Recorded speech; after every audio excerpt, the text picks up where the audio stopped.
working? What the hell? Heck, shit. I'm trying to work out technical difficulties.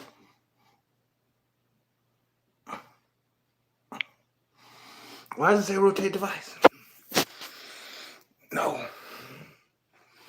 No way. This is not exactly how I was hoping. Hey, everybody. How are you doing? Man, you're alive. It is so true, but none of my plans are going as I hoped. So I guess I gotta do this. Oh man, this is gonna have my big belly be in the centerpiece of this shit. This is not exactly what I wanted. Oh, the humanity. Hey, how are you guys doing? I am Star-Lord New Thor 7, your planetary defense commander. And as you may or may not know, I have been in lockdown for like over 2 years. So sure, yeah, I've gained a lot of weight, but I picked up a Christmas tree that someone sent me. And the other day I spent $30 fucking dollars, man, on a pair of glasses.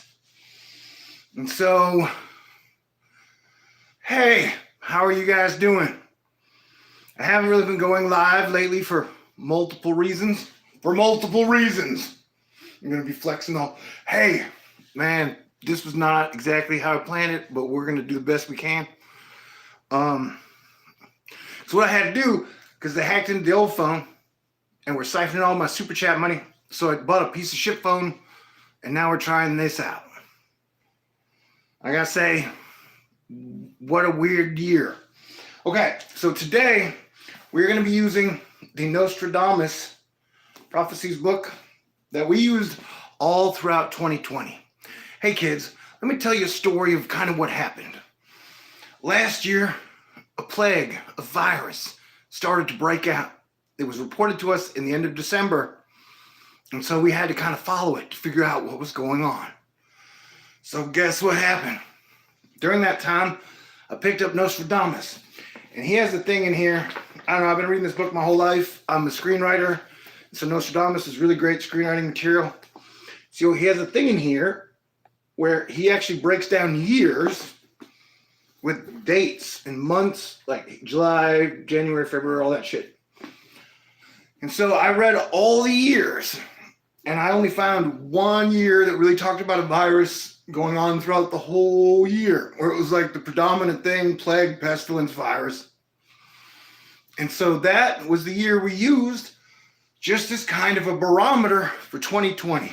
And in my opinion, Nostradamus did a great job. I did a great job by figuring it out. And it really helped me give guidance throughout the year.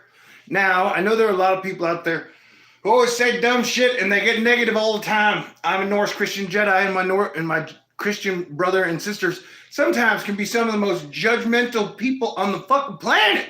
Oh, they will be drinking during this? Another thing I gotta say is I jump around. I don't really drink alone, man. I don't know, I was raised that like, it's sad if you drink alone. And so I did drink alone in January, on January 6th, when they started to siege the Capitol. I opened my New Year's Eve Dos Equis 6-pack that I bought and drank 5. Still have one in the fridge. Anywho, for this special occasion, I bought a 12-pack of champagne and beers, Miller High Life. Woo!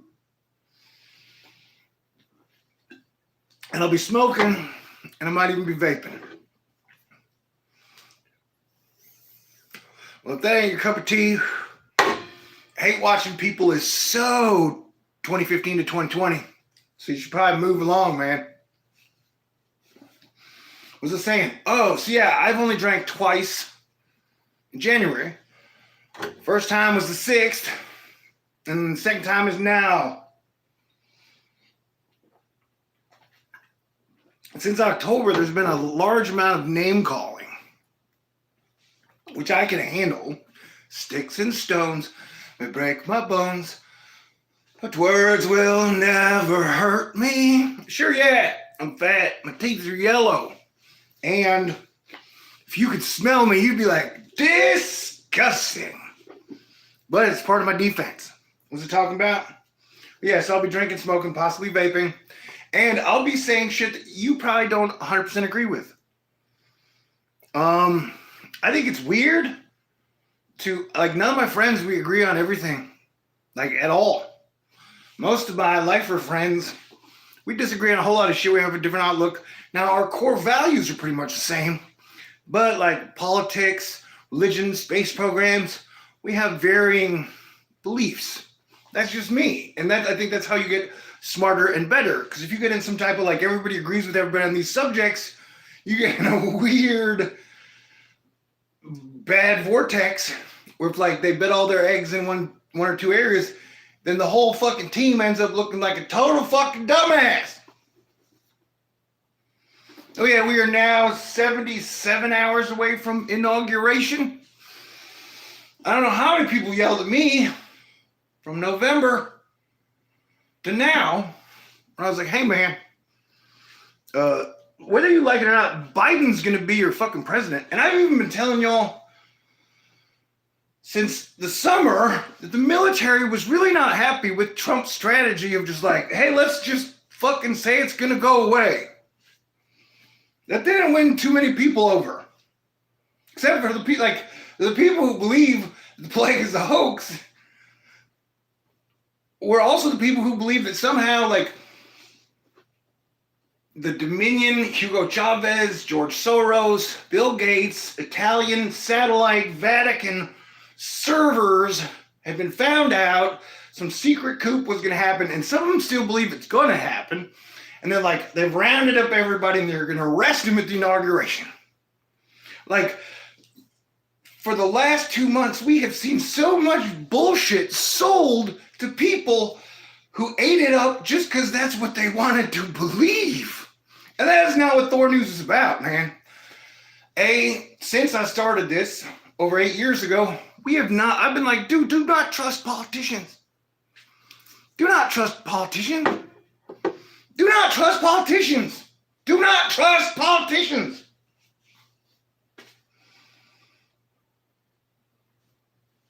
But somehow, a bunch of people went way off the fucking rails. Okay, so we're going to be, and then at some point, I'm going to use the Life Discovery Bible. And we're just going to open it like in the middle and see whatever is in there. If somehow I have fun talking to you guys, we will then skip on over to the Millennium Prophecies. At some point in time, I'll probably reference the X-Men. The big difference is in the Disney Thor superhero realm, they didn't have the X-Men, and Thanos ended up killing half of everybody, right? And so, if X-Men can get their shit in gear, you know, right now we're at like 7% people died more than normal. And if we can get our shit in gear, we can definitely do better than the Disney World. Oh, and this was last year's paper. It eventually came out. I don't know what I should do with this eventually, but it really helped. I won't be monitoring the chat, and I don't have chat monitor. What do they call them? Monitor. But I'm okay with that. And so I'm sure people are gonna say some crazy shit, and like that's the whole thing about, like, no disrespect to my people in the YouTube channel. I mean, in the chat, but dude, if you read anybody's YouTube chat, you see some of the craziest crap ever. Okay. And so, for this, I was trying to give a little time so at least a few people could come into the room. 38? That's like my max. Hell yeah. Okay, we're ready. Okay, let's start out with October of, okay, what it was is, so we picked the year that had all the plague shit in it. We are now just going to use the year that comes after that one. I'm not saying this is correct. Oh yeah, and I got to point out, Nostradamus was a Christian. God, I don't know how, like, YouTube is filled with so many bad Christian prophecies.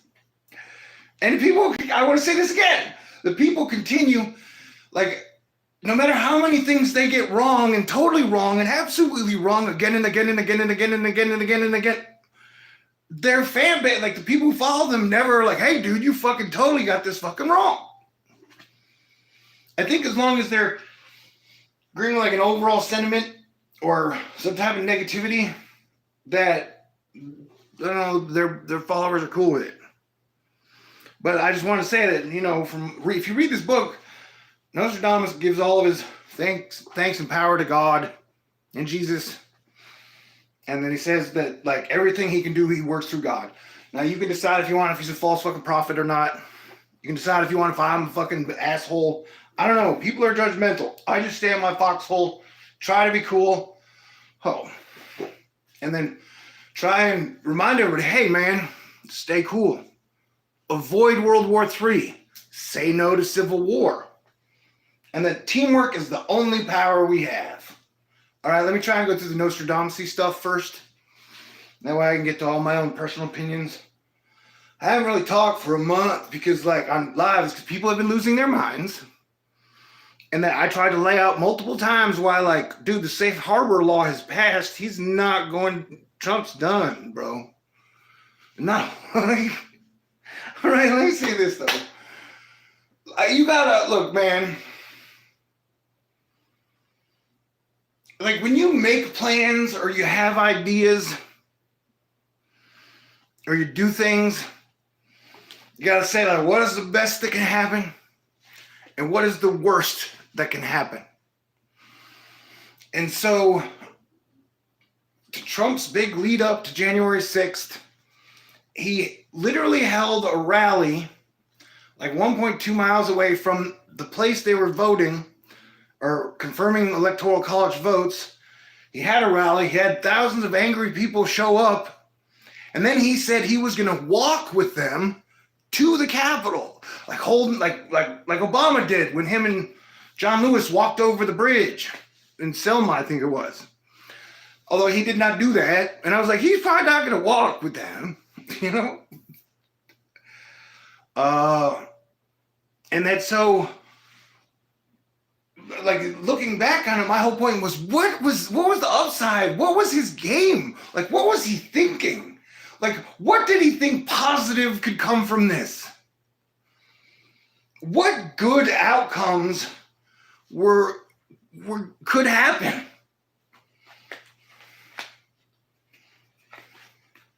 And, you know, people will talk about censorship. Technically, it's not censorship because they're private companies. Sure, they're oligarchies and monarchies and whatever you want to call them. But that is something I've discussed here at 8 Years of Thor News. Look, man, I have been stuck at 55,000 subscribers for 5 fucking years. Like, what do I have now? I have 40 people watching me. Do I have 55,000 subscribers? Like, there was just a channel I was watching for 2 seconds. It had 10,000 people. It had over 100. Like, my numbers are screwed up. I've been in a weird shadow ban box for a long time, and nobody seemed to care. And I don't bitch about it every day. I don't like complain. I still just do my thing and hope that A, I say the right things, and B, gets to the right people at the right time. And so that's why I don't know, like, to hear everybody be like, holy crap, censorship. I've been like, well, I've been spelling it out for you guys for a long fucking time, and nobody gave a shit, so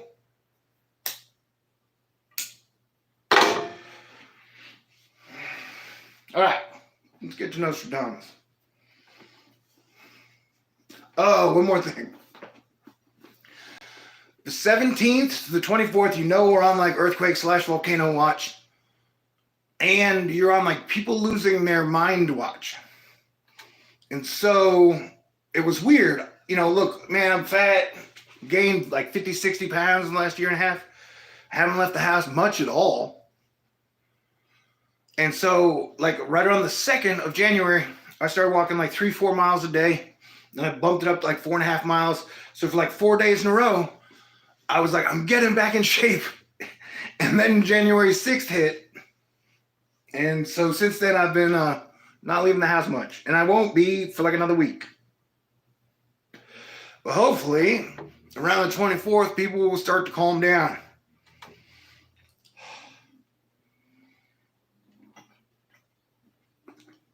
Also, thank you to Summer and Asteroid Fight Club. This video is brought to you by Summer. I said if one person contributes, I will break this shit down for you. All right, so October, everything changed. 1, to persecute. 4, malady outside, mortality very far. Of the 4, 2 will come to debate no more. Exile, ruin, death, famine, perplexity. November, the number of great ones, greater, will not be as many. Great changes, commotions, steel, plague. All right, let's debate it. But in December, it says Mars to stir up, this is December of the year we used for last year. And it said Mars to stir up discord. Another thing that I mentioned to you guys again and again and again and then again is that Mars went direct in Aries, the house of war, and then it retrograded back in Aries, the house of war, and went direct in Aries, the house of war. And this is all as Jupiter and Saturn were leading up to leave Capricorn, and Pluto, which is in Capricorn. And so Mars had anomalously been in Aries for 6 months. This is like divine architecture on a giant level. Thank you, Smoking Fox.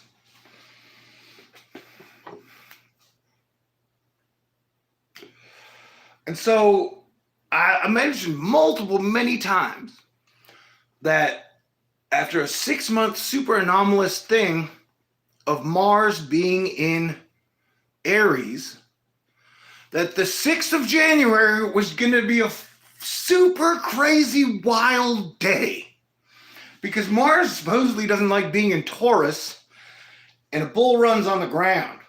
You know, like a bull supposedly likes stability, and bulls have families, and so the changeover from 6 months where Mars is at home and can wage war with anyone any way it wants to, that the changeover was just going to be exactly like we saw on January 6th.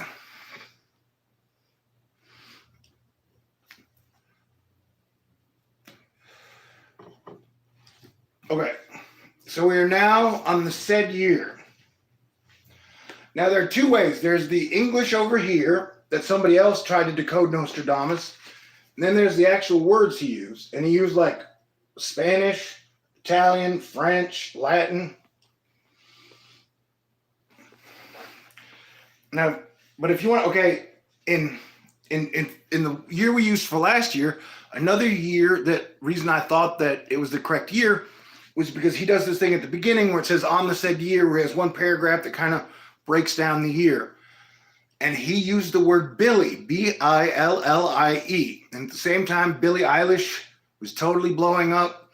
She just did a James Bond song. I didn't know who she was really until the song Everything I Ever Wanted came on, and then I listened to it 1,000 times. And so, if you can see this, in this year we will be using, can you see where it says jacture?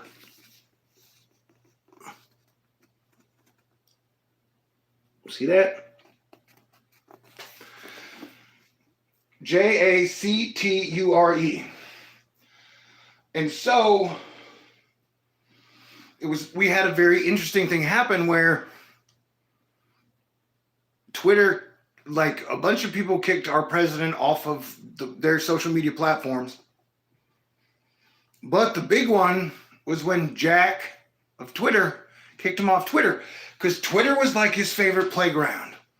And if you look at my Twitter account, I've got like over 100,000 tweets. I might even have over 200,000. I always refer to it as the danger room, like the X-Men, where it's just like a big battle area where everybody's just battling. And you can pretty much tweet anyone anywhere, and they might see your tweet. And, you know, and there's no better place for like instant weather or instant earthquakes or instant volcanoes. Like, I love Twitter, and I've loved Twitter.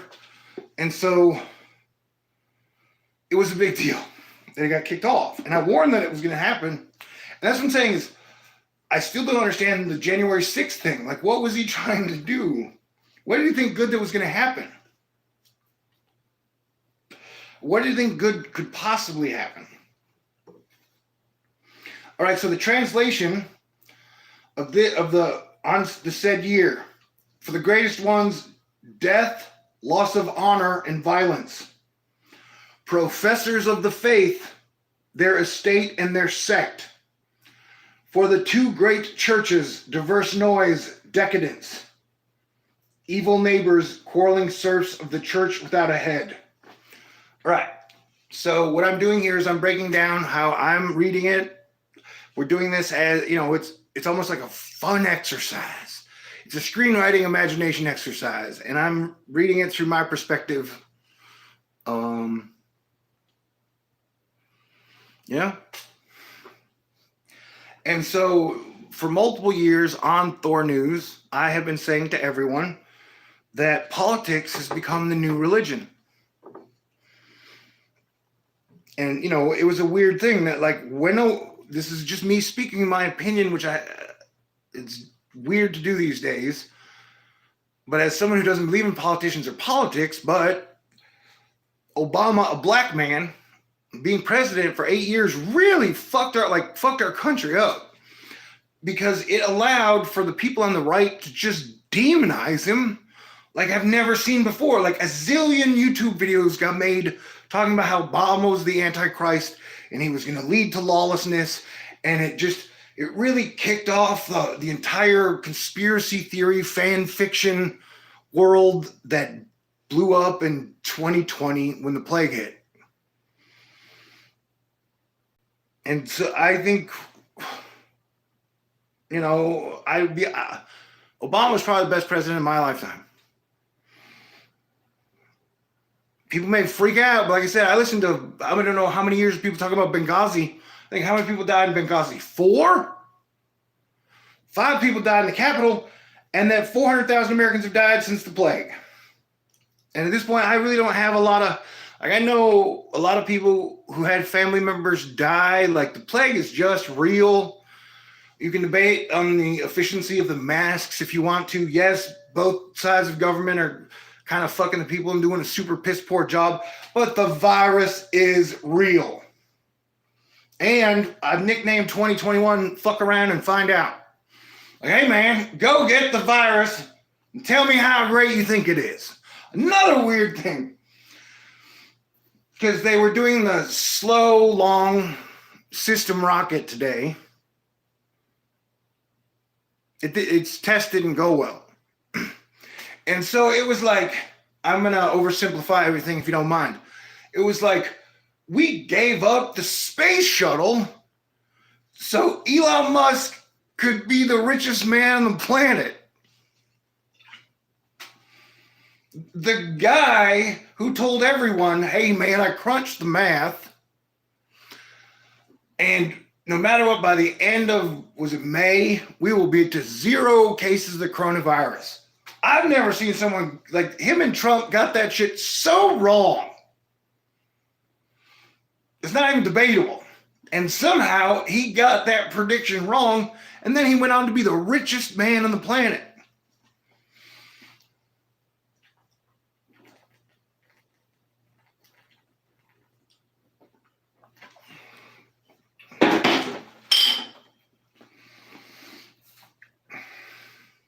Oh, I will tell y'all, it's my personal opinion that we will see a market crash this year, because it's almost like the last 4 years have been there are no parents home, and it's been all about driving up stock prices. And so I think you can't just allow everything to hockey stick straight up, or we head into hyperinflation. And remember, like we've been talking about, how every single country in the European Union, pretty much almost every country in the world, and especially the United States, their debt to GDP level is insane. And so like hyperinflation is that was one of the main things that I started Asteroid Fight Club about, other than asteroids, was that like hyperinflation. It's happened 33 times throughout history. Fiat currencies always explode after they print too much money. And that cryptocurrencies help stave off hyperinflation, but that's a real tricky boat. Okay, I know I'm going through this real slow, but I gotta say again, you know what's another thing that creeps me out, bro? It feels like at times 99 to 97% of y'all think that there are people on the planet who control every single aspect of everything.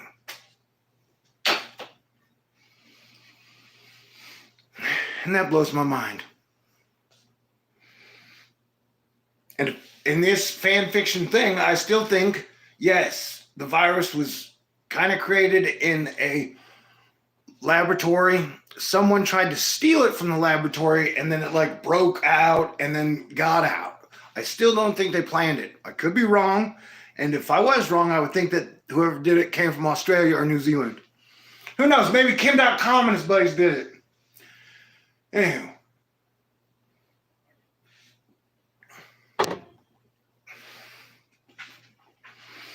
Everybody knows that the dice are loaded.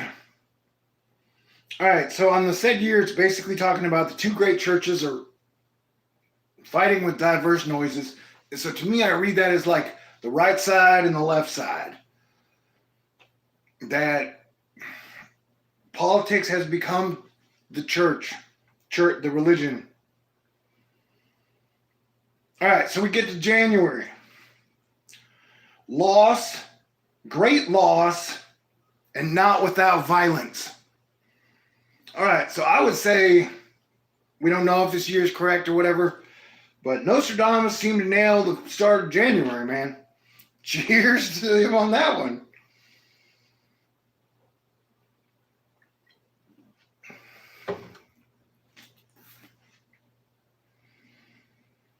All of those of the faith,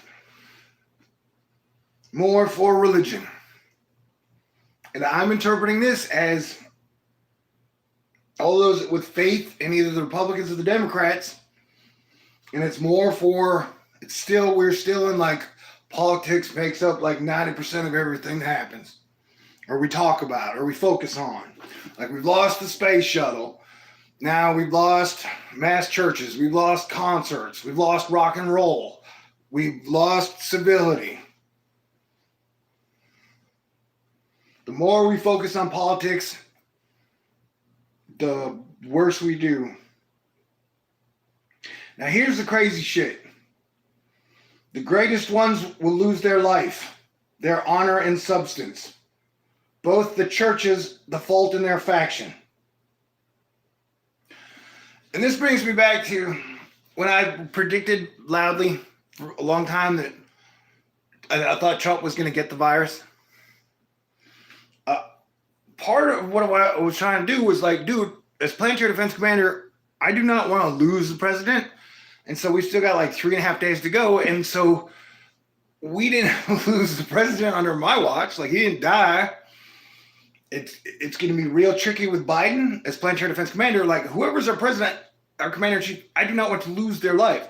So I did a bunch of tactical shit to do what I could to help prevent him from dying or getting killed during 2020. And so, but he still got it, but he survived. So that was good. Like I'm glad he didn't die.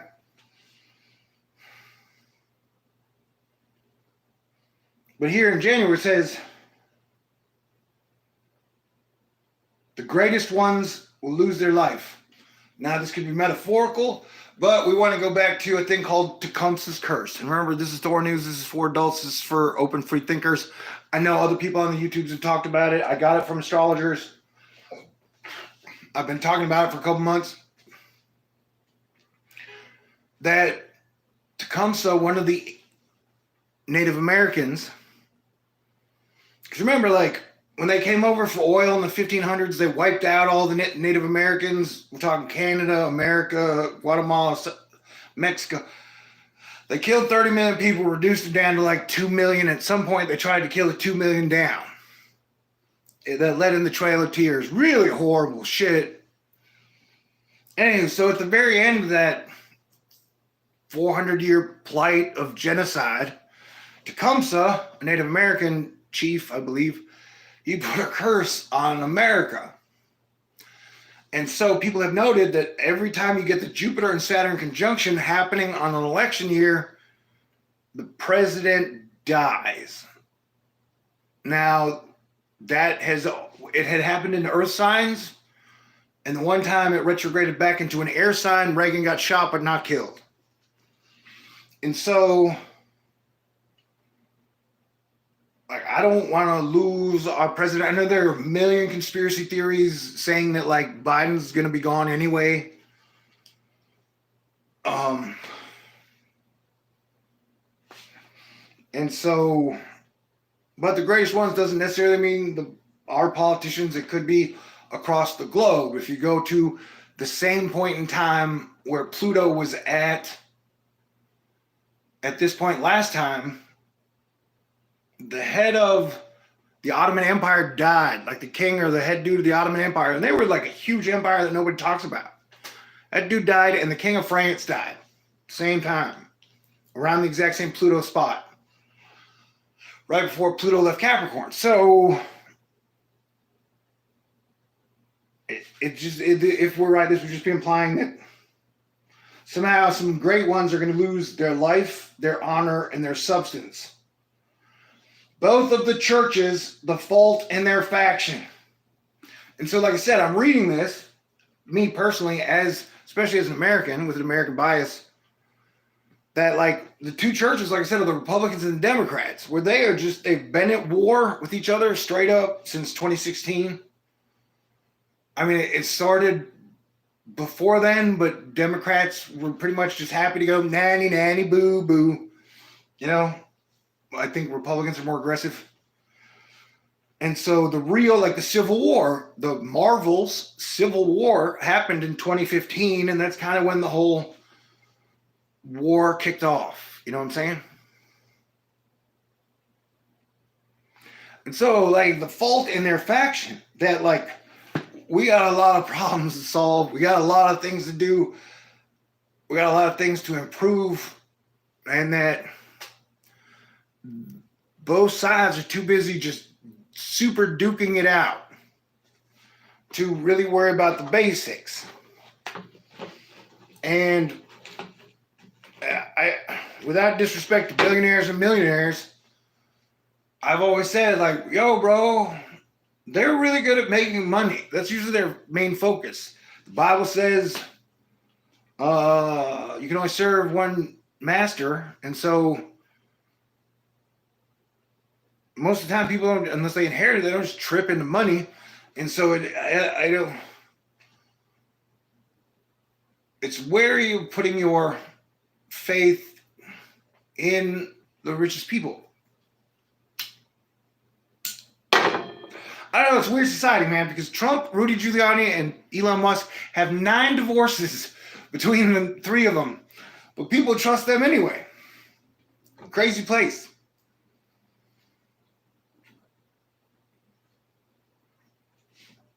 I'm not judging.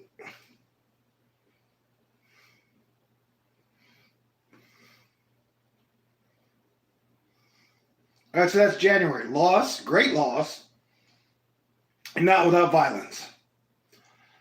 All of those of the faith, more for religion.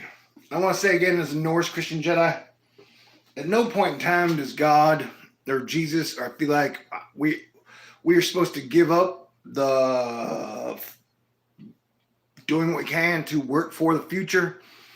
I've discussed from all my research in life, actual research, that, like, people have thought Christ was going to show up during their lifetime pretty much since 70 AD. For almost 1950 years, people thought they were in the end times. And so they're like, end times are here.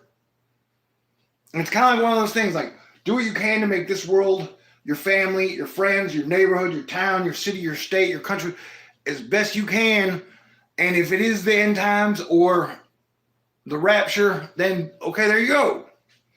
But, like, focusing on that shit just does not help.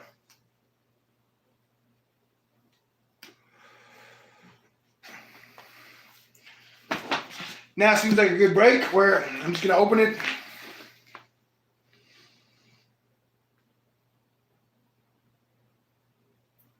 Chapter 66. This is what the Lord says. Heaven is my throne, the earth is my footstool. Could you build me a temple as good as that? Could you build me a resting place? This is Isaiah. My hands have made both heaven and earth.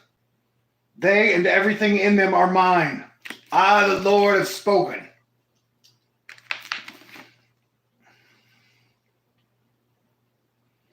I will bless those who have humble and contrite hearts, who tremble at my word. But those who choose their own ways, delighting in their detestable sins, will not have their offerings accepted. When such people sacrifice a bull, it is no more acceptable than human sacrifice. When they sacrifice a lamb, it's so they sacrificed a dog. Let me just say another thing about Trump, and I'm not trying to pick on the guy, but multiple times he was like, you will die like a dog. You will get beat like a dog. You will get whipped like a dog. I was like, motherfucker, what kind of dogs you been around? We had to put one of the best dogs I've ever had, Sassy, to sleep when she got a cancerous tumor in her body. She's a beautiful golden dog. And we had to put her down because the cancer just got huge. And when we put her down, me and my sister and the animal doctor, you could see in her eyes that she was in great, great pain. And so I love dogs, love cats, love horses, love birds, love all animals. So that was just weird shit, man. You're like judging somebody's character. Like, never in my life have I said, you will die like a dog. Like, that's Django Unchained shit.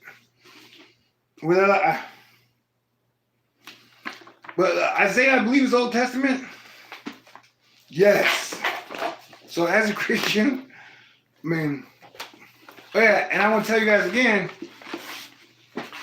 I have weird Christianity where Jesus gave me 2 laws. Love God above all else and love your neighbor as your family. And that those are the foundation of my belief system.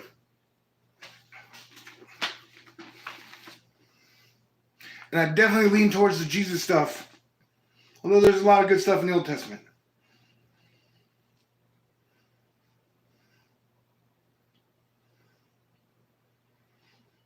Hear this message from the Lord, all those who tremble at his words. Your own people hate you and throw you out for being loyal to my name. Let the Lord be honored, they scoff. Be joyful in him. What is all the commotion in the city? What is the terrible noise from the temple? It is the voice of the Lord taking vengeance against his enemies. Before birth pains even begin, Jerusalem gives birth to a son. Who has ever seen anything as strange as this? Who has ever heard such a thing? Has a nation ever been born in a single day? Has a country ever come forth in a mere moment? By the time Jerusalem's birth pains begin, her children will be born. Would I ever bring this nation to the point of birth and not deliver it? Asked the Lord. No. I would never keep this nation from being born.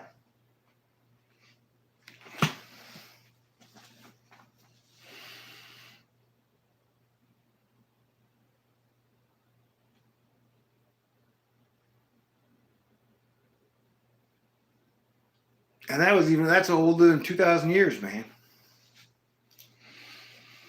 Now, I personally believe that all human beings of Earth deserve a human being Bill of Rights.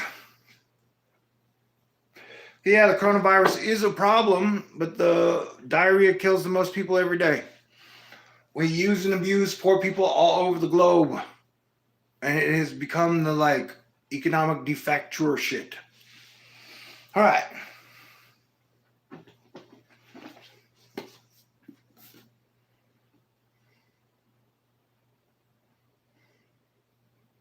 And I just want to say again,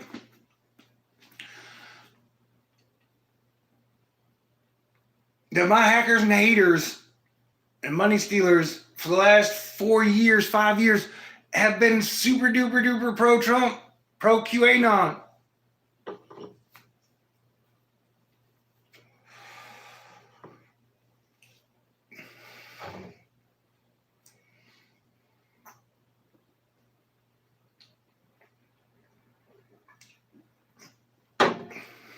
So that helped shape my opinion.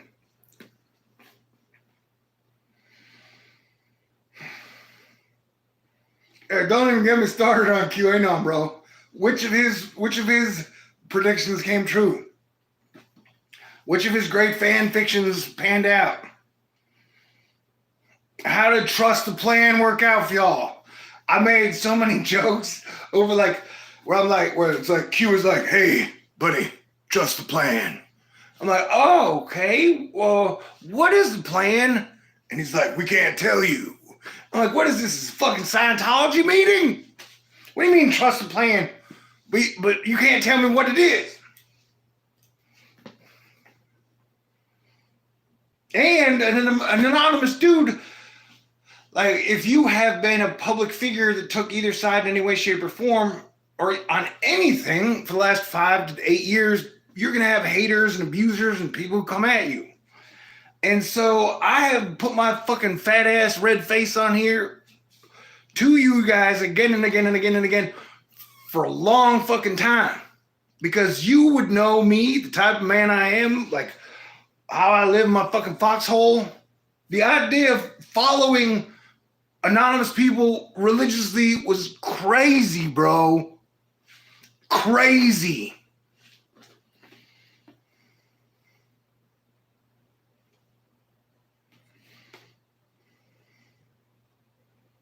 All right, so we're now in February. I'm probably going to go on a riff about Valentine's Day. For example, I had delusions of that, like, maybe one day Selena Gomez and I will hold hands and walk along a beach and have fun. And then it felt like 40% of the people were like, my delusion is that Trump is the second coming of Christ. I was like, whoa, no, bro. No.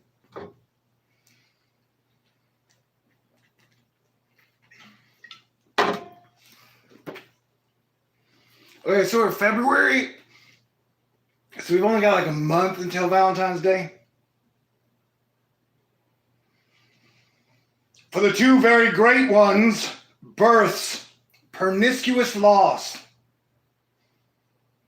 Although the actual word over here is spelled Nastres, nastres. Oh, yeah, this is the main point.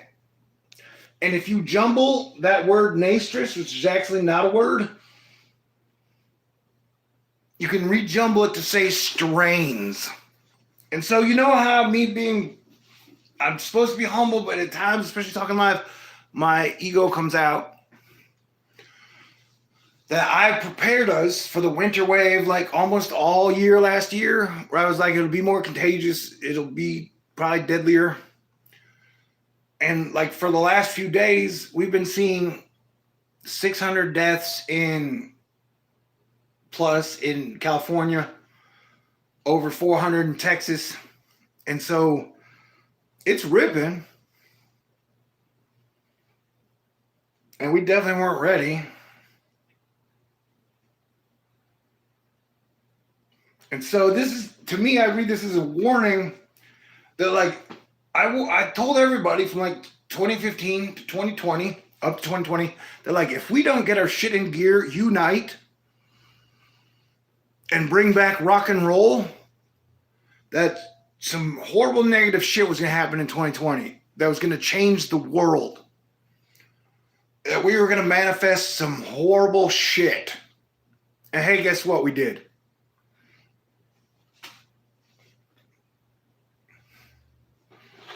And so we have missed so many check marks, or like we've missed so many where we can make good decisions, we can do better things. We've missed that point so many times. And we're still like, as a collective, just doing much worse than I thought we would be doing. And so if we keep fucking around and sticking with like 2019 wannabe or the hate, the anger, not growing up, not adulting, not having our weird delusion bubbles pop, we could have a strain show up that fucks up the vaccines, and we're just caught in a really bad loop until like 2023, 2024.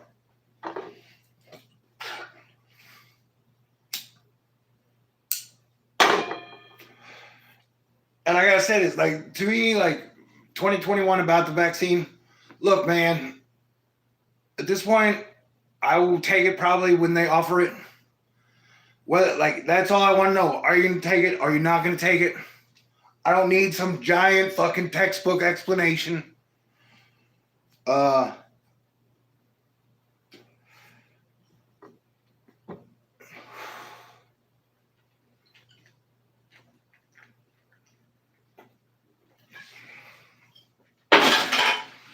as Planetary Defense Commander, hopefully I'll be getting the same one that the Air Force gets, and the Army gets, and the National Guard gets, and the Navy gets.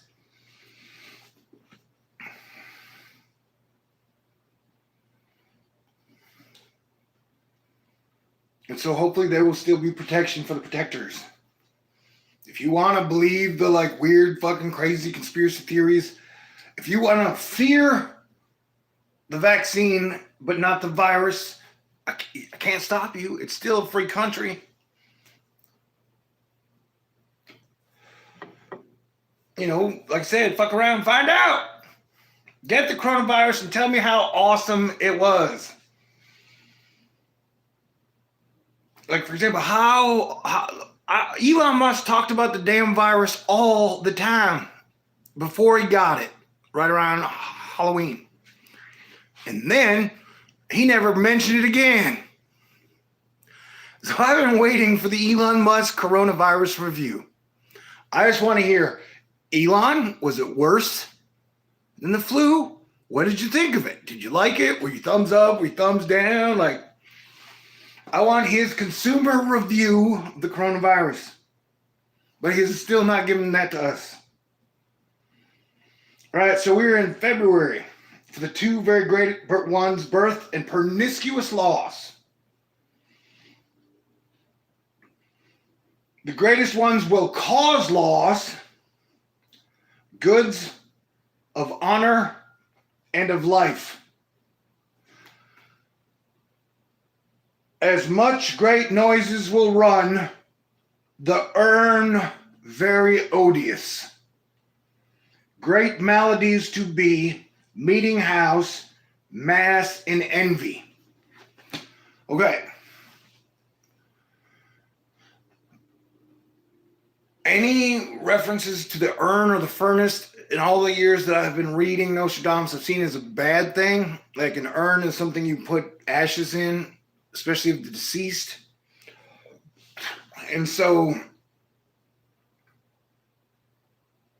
you have like the volcano and the sacrifice ash pit, the urn, that like the two evil forces. That's how I've been seeing it. That's a skull tower, if you will. And so the fact that February is probably going to be the worst month for the virus, and that will be the month you get the largest daily death totals, and that they have to cremate people. And, you know, like to any fucking YouTuber out there who has said that it's no worse than the flu, like I would love it, not to just pick a name, but if suspicious observers would go walk through a Los Angeles hospital right now with a camera crew and show people the state of affairs of how bad it is.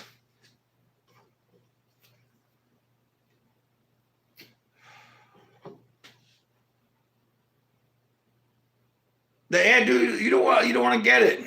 Although I will say this, I really wish I would have had kids before I got vaccinated.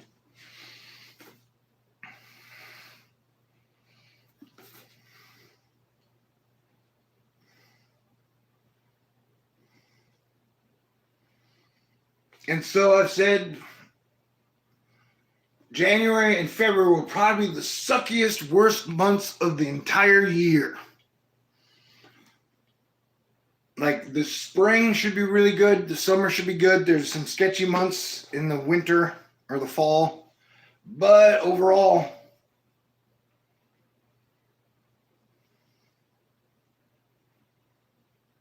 we just kind of got to make it through the January and February.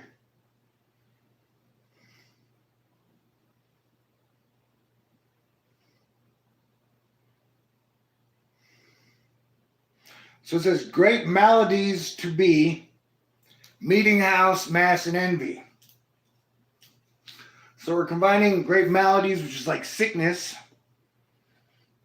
and mass and envy. And remember that like the trillionaires and the billionaires have seen their net worth go up like 140% or a lot larger because nobody really tracks Bitcoin during this time.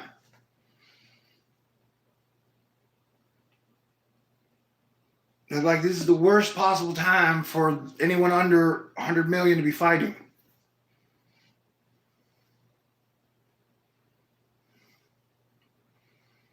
And so I would highly recommend staying cool and playing defense until March. Hey, like I said, fuck around and find out, bro. I'm gonna get another beer.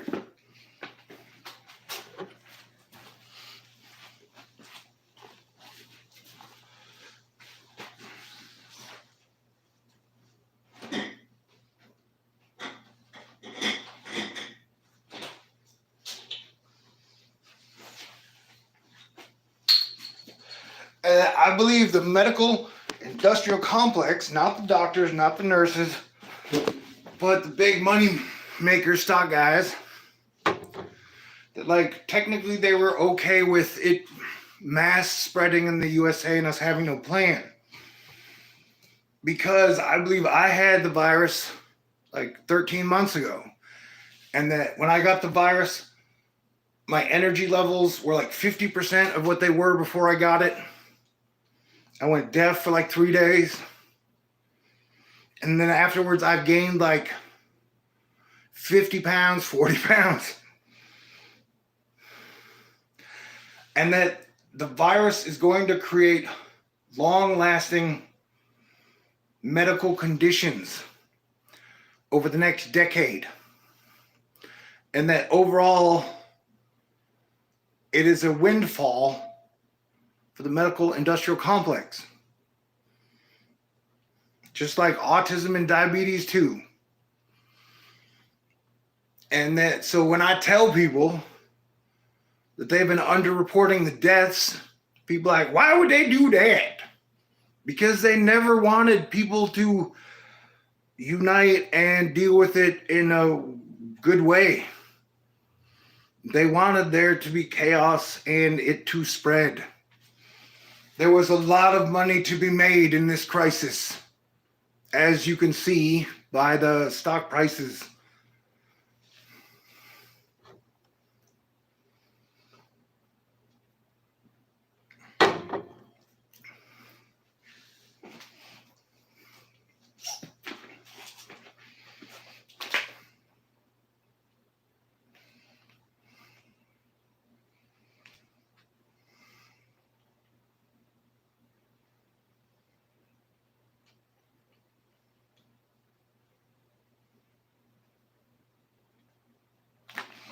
I opened it to the parable of the rich fool. Then someone called from the crowd, "Teacher, please tell my brother to divide our father's estate with me." Jesus replied, "Friend, who made me a judge over you to decide such things as that?" Then he said, "Beware, guard against every kind of greed. Life is not measured by how much you own." And then Jesus told a story. A rich man has a fertile farm that produced fine crops. He said to himself, "What should I do? I don't have room for all my crops." Then he said, "I know, I'll tear down my barns and build bigger ones. Then I'll have room enough to store all my wheat and other goods. And I'll sit back and say to myself, my friend, you have enough stored away for years to come. Now take it easy, eat, drink, and be merry. And God said to him, you fool, you will die this very night. Then who will get everything you worked for? Yes, a person is a fool to store up earthly wealth, but not have a rich relationship with God.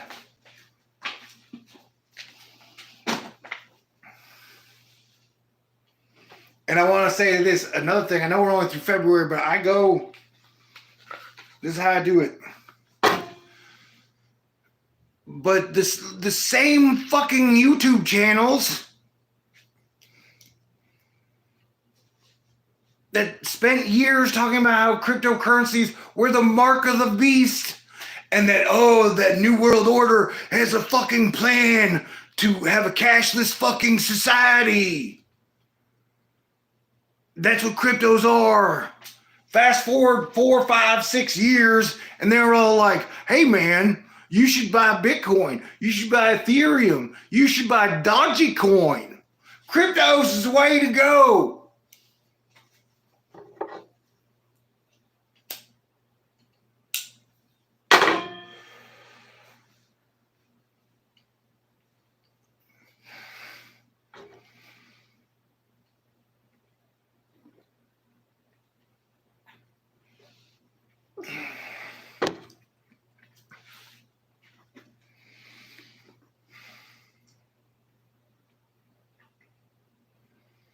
All right, so yeah, in February we've got maladies and a lot of people being fucking cremated.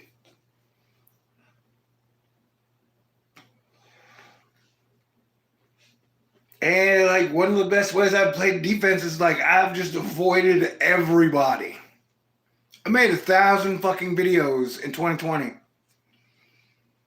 1,000 videos, man.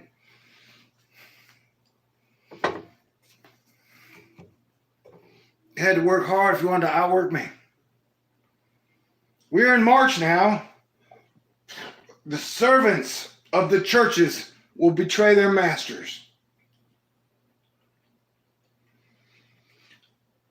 And look, March is actually Mars. You know, it's the month of Mars, Ides of March. And so this is the same shit. Like, we are 75 hours away from Biden being inaugurated as the 46th president of the United States, and you're already seeing a wave of the people who believed that no matter what, Trump was going to be fucking president. And I still can't believe that, like, look, man, if you're gonna judge a guy by, like, the people around him, that, like, from November to December, you had the My Pillow guy and Rudy fucking Giuliani. Like, somehow the greatest warriors Jesus picked were the My Pillow guy and Rudy fucking Giuliani. I was like, yeah, no. Like, that is worse than Lancelot. Like, King Arthur had Lancelot make out with Guinevere that fucking helped bring down the whole castle. Though King Arthur had bad taste in women. You can't blame it all on Lancelot. Can't blame it all on King Arthur. But I'm just saying, like, Rudy Giuliani and My Pillow guy were no fucking Lancelot, bro. And so we are going to get past this weird point. Even when I made a video, like in the middle of November, when I explained, like, hey, Biden's going to be the next president, commander-in-chief. That you have the safe harbor law on December 14th. And then, unless they come up with major evidence of fraud in multiple states to overturn it by the 14th of December, it's done. Like, after the 14th of December, there's nothing that can be done to put Trump in fucking power. And hey, I lost a ton of subscribers, but you know me, I don't really worry about subscribers or views. And I had everybody telling me, no, he's definitely going to win. He's definitely going to be our president for a second term. I can't really read the chat right now, But I'm sure there's a couple people in the chat like, no, man, they're gonna arrest everybody, and they're gonna start a new government, and my fan fiction is super badass.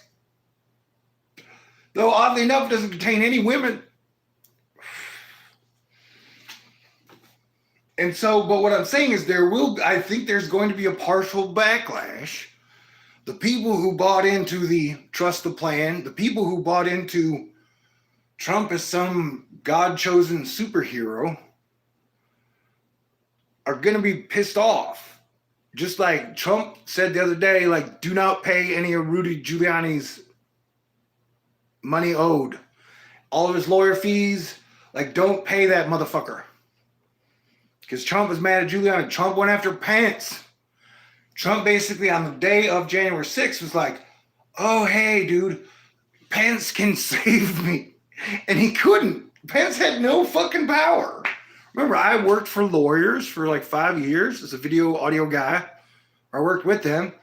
I worked on federal cases, or I worked with federal, and that, like, you had the rule of law, or as it was referred to many times, the Constitution.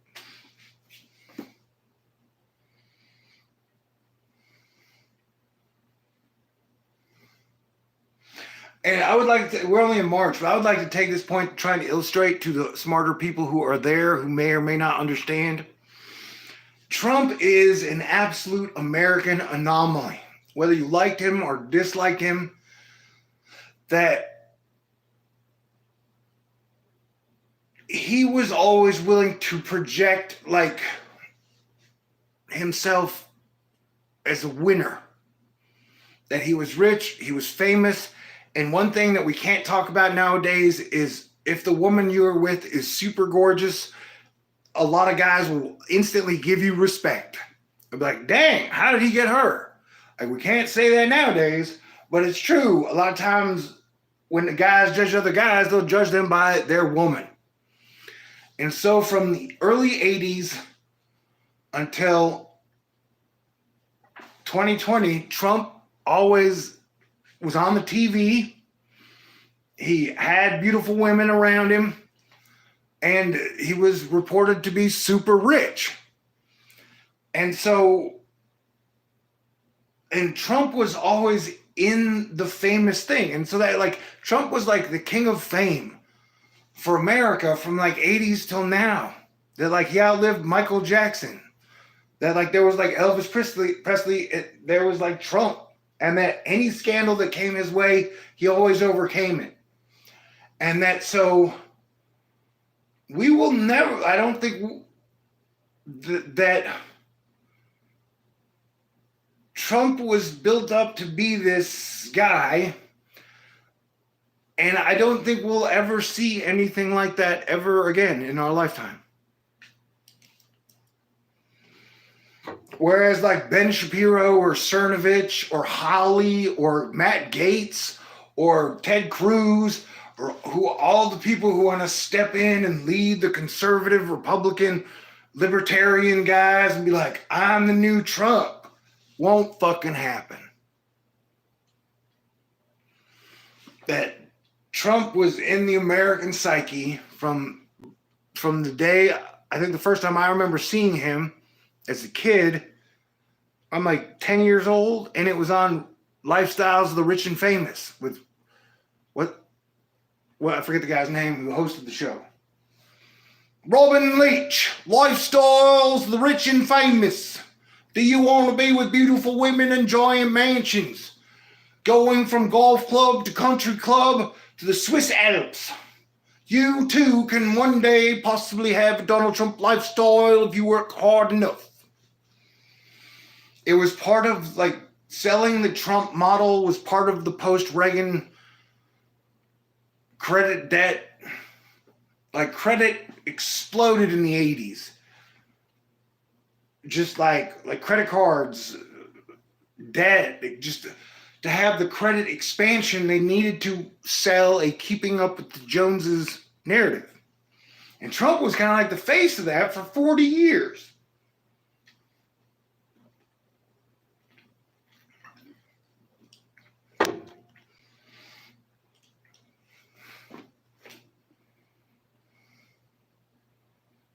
I would like to say this again.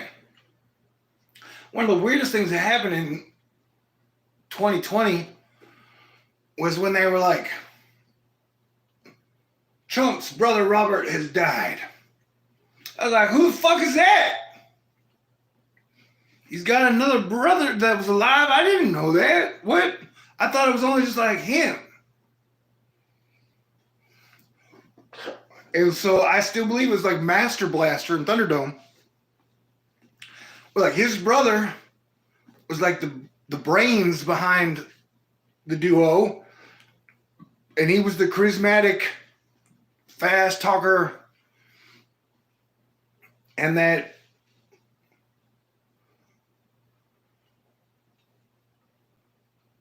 so like I along that same line, when his brother died, he was like in a tailspin, and he lost his actual general. He lost the guy that was laying out strategies, telling him what to do. I look, I knew he was going to lose in March. Like, I still, to this day, I will say this again, because I'm allowed to give you my opinion to this day. Look, they're definitely taking out YouTube channels, all other types of channels. I don't know how long I'm going to be here. I don't know how long I can afford to do this with you guys.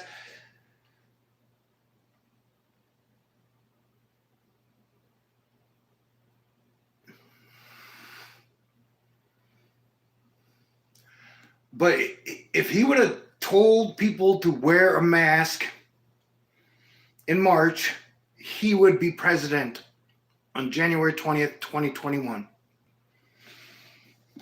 He was really great at boosting stock markets and getting the economy humming, but he was a fucking horrible commander-in-chief. And so all he had to do was switch the focus from the economy to the people and protecting the people. It's like military voted 4-1 for Biden. Military has a slogan, basically, leave no man behind. That, like, if you check out people who have gone overseas in our many wars, they're like, when they're there, their main, from what I've been told, their main thought process is, I am here to make sure my teammates, my buddies, my family here with me make it home alive. And so yeah, dude. So instead he said, it's just going to go away. It's just going to go away. It's just going to go away. It's just going to go away. It's just going to go away. It was the craziest shit ever. And then he said, it's going to disappear after the fucking election. And so it still blows my mind that people can't believe that he lost fairly, which he did. But the guy said it was just going to fucking disappear all year long. The military voted 4-1 for Biden. So yeah, that's just my point. That like,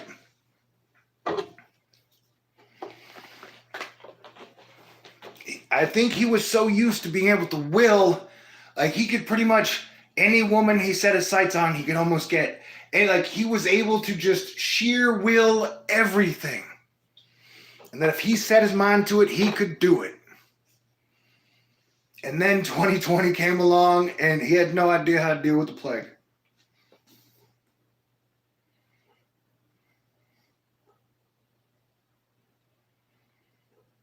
So we're in March, and it says the servants of the churches will betray their masters. What started that rant was, like I said,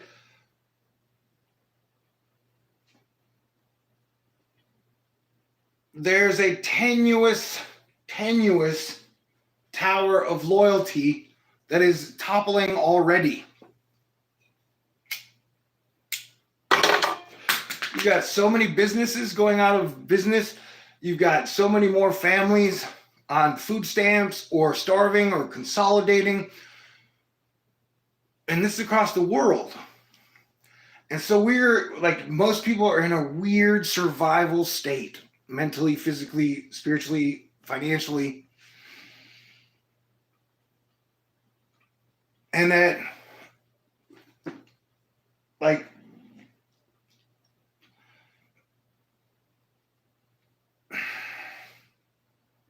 And that so Trump being gone is a huge thing to the belief system, huge loss to the belief system of the conservatives. And that part of most of the energy from the Democrats was not Biden is super great, Biden's Obama. It was that people were so fucking sick of Trump. And that so just like the very beginning of the Nostradamus passage, America's like a church without a leader.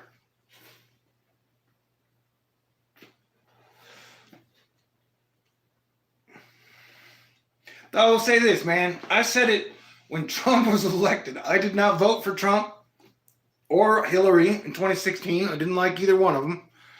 But when Trump was elected, I said, let's all give him a chance. See what he does. And then I stayed in the middle until the plague hit. And still, if you and I were hanging out drinking, I will talk about what happened in 2017 until I'm blue in the face, because that was like a pivotal year for us to decide which direction we were going. And somehow we made the worst decision possible.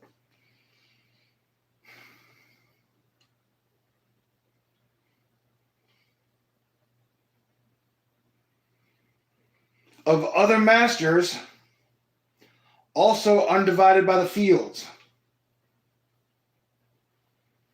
Although here it says, de autres seigneurs, Aussie, it could be an Australia reference. Par le indivisible des champs, like champion, CHAMPS.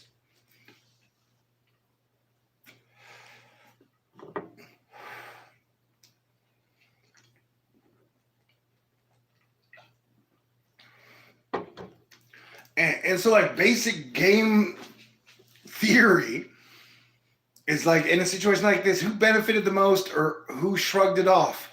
And it was New Zealand and Australia, man. So you can run down rabbit holes and say it was Bill Gates or it was China or it was...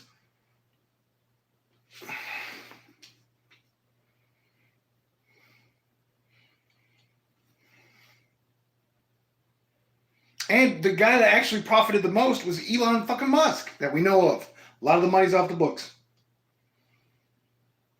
Neighbors of meeting house and mass will quarrel amongst them.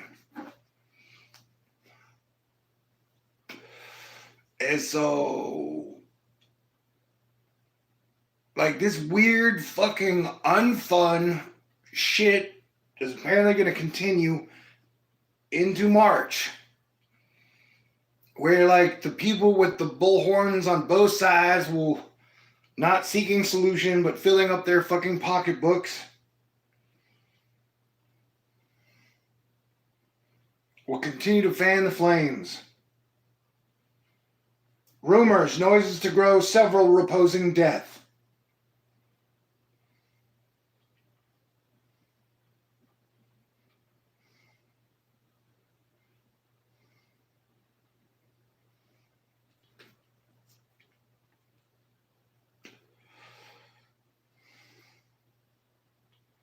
Oh, let me tell you another thing. I don't know, since like 2008, I've had this weird theory that like I'm on blast. What on blast means is that like somebody is watching you and listening to you at all times. That like you are being tracked.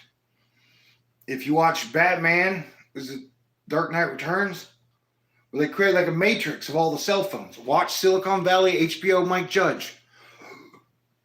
That they can track and then like key search everybody. And so that I've been pretty much saying like everybody's on blast, bro. Everything you do, everything you say. If you want to get into more scientific sci-fi theory, they might even be able to listen to what we think. I can't verify that.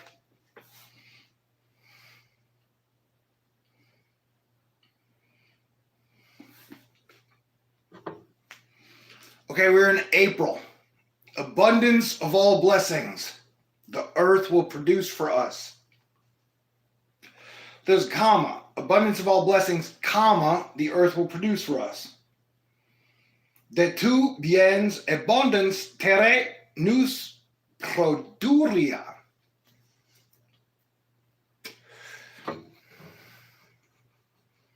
All right, here's what's going to happen. I'm going to go to the bathroom.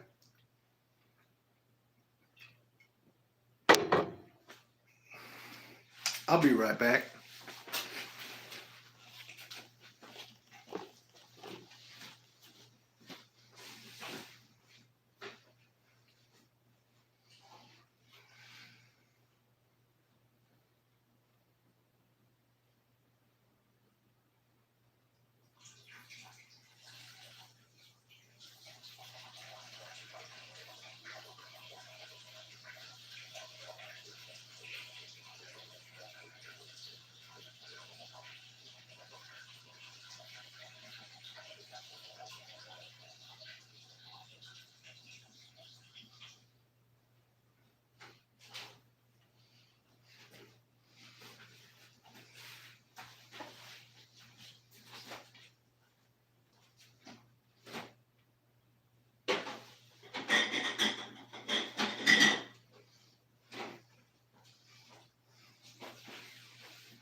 Are you still here?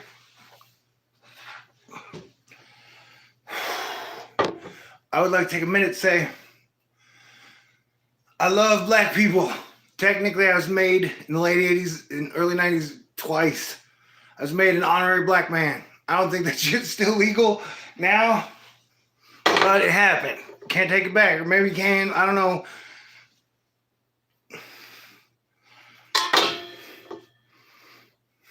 And I love all good police and peace officers. And that definitely, through all the crazy shit that has happened in 2020, like the economic burden has definitely fallen upon black people. And the responsibility burden is definitely fallen upon police officers. And so it goes back to my being cool, stay cool, play defense theory. And, dude, white supremacy is fucking dumb. Like, it's the dumbest shit ever. We all have a little mix of something in our, like, I just can't even. And it's weird because some of the groups have tried to adopt the, like, Norse, which pisses me off and bothers me to no avail. Because, like, the Norse is like the rainbow. I'm a whoop.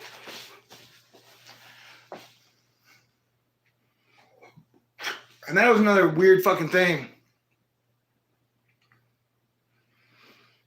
It was a weird moment in American history. We only had one debate. And when they asked our president to denounce white supremacy, he didn't do it. He couldn't do it. And then when they said Proud Boys, he said, stand back and stand by, or whatever. Like, that was just,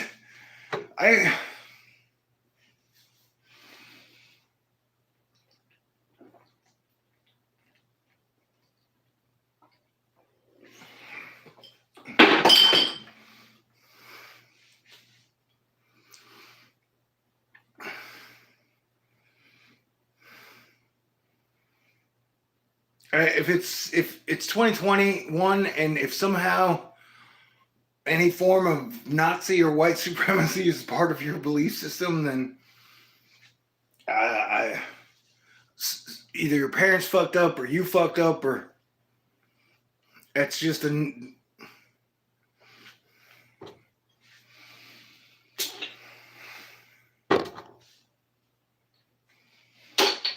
But as I've said many times, Jimi Hendrix is my favorite American of all time.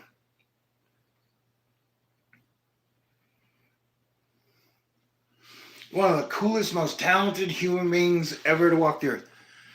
And they probably killed him, Jim Morrison, Janis Joplin, so that they could control, because rock and roll does things to people, and it brings them together. And so that it's part of the reason you got to look at why they've tried to control keeping rock and roll out of the hands of humans. Remember, rock and roll only really started in like 1950, 50s. And then they really got rid of it like around the year 2000. Though it still exists in mansion parties. You can't have concerts now, so it's still hidden in mansion parties. So that didn't help us out a whole lot. Anyway. So yeah, if you're just joining us, like I said, I don't even know how long I'm going to be doing YouTube videos. So if I say too much from the hip or the chest, I'm not here insulting any one of you individuals. I might say something that disagrees with, that you find an insult to your belief system.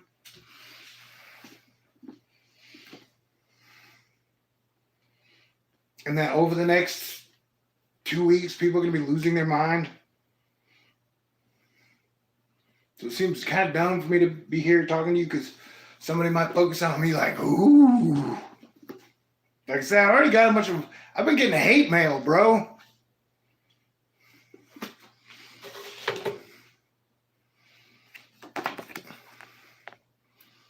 Like this one was sent from Big Bend Park, December 7th. Now that you're down the river without a paddle, how does it feel to be alone? I'm like, well, you know, the electricity's on my foxhole.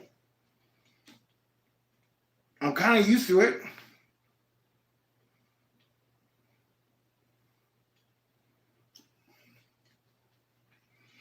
And the same postcard person sent me something saying that I was now in the QAnon Zoo review.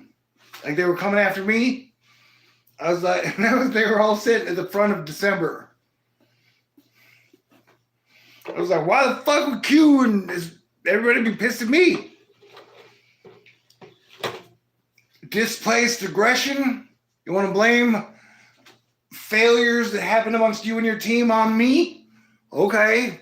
They bought a bunch of dumb shit. They may buy that just as fucking well. I was Planetary Defense Commander under Barack Obama. I was Planetary Defense Commander under Donald J. Trump. And it looks like I'll be Planetary Defense Commander under Joe Biden. So I'm going to do the best I can. We're in April. Okay, here's where we're going to have to pull out of America a bit. Abundance of all blessings. The earth will produce for us.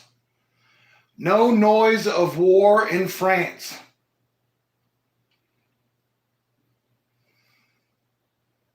The seditions put outside. Murderers, robbers, one will never find en route. Little faith. Burning fever, people in upheaval.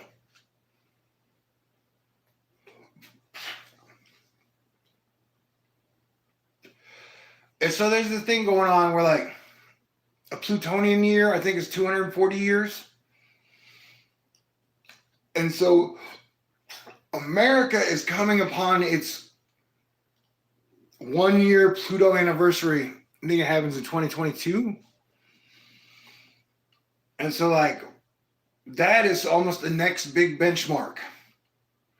And then, look, we witnessed Jupiter and Saturn going through Capricorn. But Pluto, the underworld, is still in Capricorn until the start of 2024, I believe. And so the underworld... So like we've made it to the first 2 acts of whatever this is. And that we're now at the beginning of Act 3. So like I like to refer to like Earth Olympus, Olympus in bloom. We probably won't get to that point until 2024, 2025, if we get there.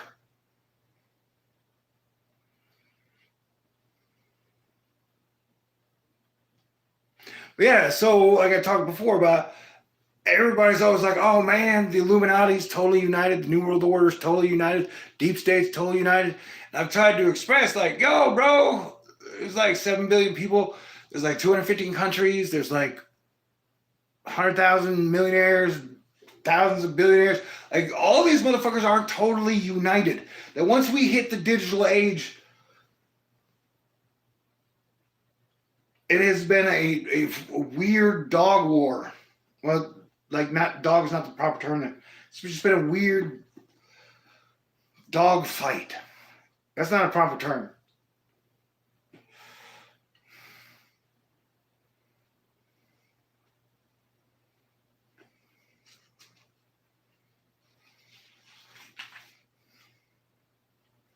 All right, now we're on to May. Between people, discord, brutal enmity. And there's that word, discord. And discord with me will always bring us to Eris.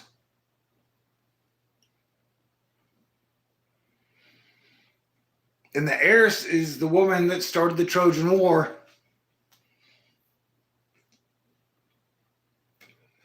I'm not blaming women. And so, like, we're still dealing with Eris until, like, 2023. Supposedly. Cheers.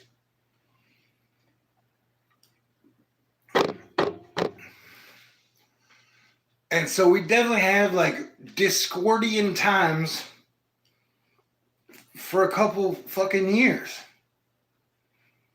And it's just so weird to me to have been here for 8 years, recommending that we are all one Earth family and that we need to work together and that human beings deserve basic rights and basic things. And that if you are talking to me using the terms capitalism, socialism, or communism, you seem basic. None of these terms apply anymore.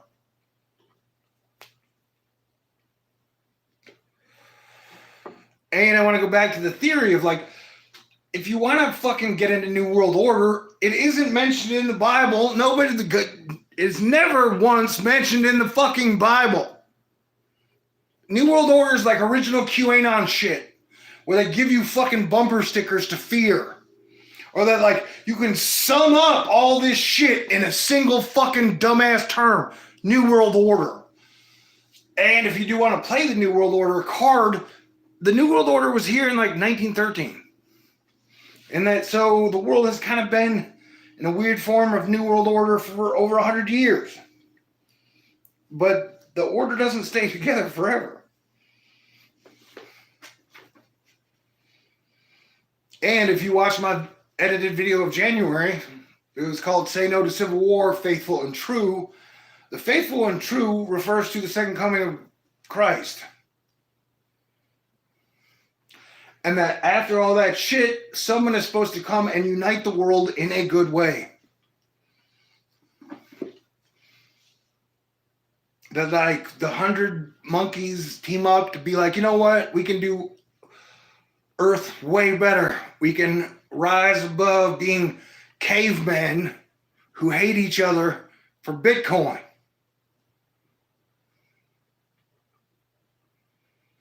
And that, so no matter what I read in here, dude, I have been through so much shit in my life, and I'm still here with you now.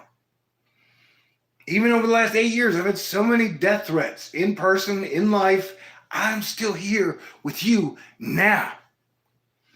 And so I will remain an optimist with a sense of humor, probably till the day I die.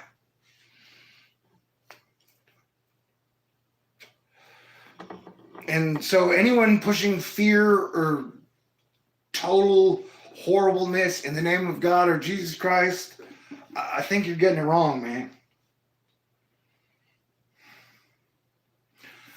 I would like you now to refer to the Kenny Loggins song, Through the Fire. All right. Oh, and I want to say again, if you are out there and you have sent me a donation more than $1.99, apparently me buying a new phone, did not make it through, and then my hackers are still siphoning my shit. So I guess after this video, we're going to go back to the live videos not being monetized and there being no fucking comments or chat whatsoever.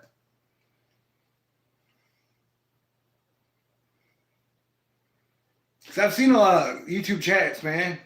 I can't even read mine now. And they're usually just cesspools. Super cesspools filled with bumper stickers. I would like to think that like Thor News people and Astro Fight Club is above that. But like I said, it's one of the reasons I don't make as many edited videos anymore. It was so fucking crazy to me watch like so many Asteroid Fight Clubian people just lose their fucking minds. Where like it was like, don't trust politicians, bro. Do not trust politicians. And then so many just began to worship politicians. And then they were like, he's not a politician. Dude, if you're in a political office, you are a politician.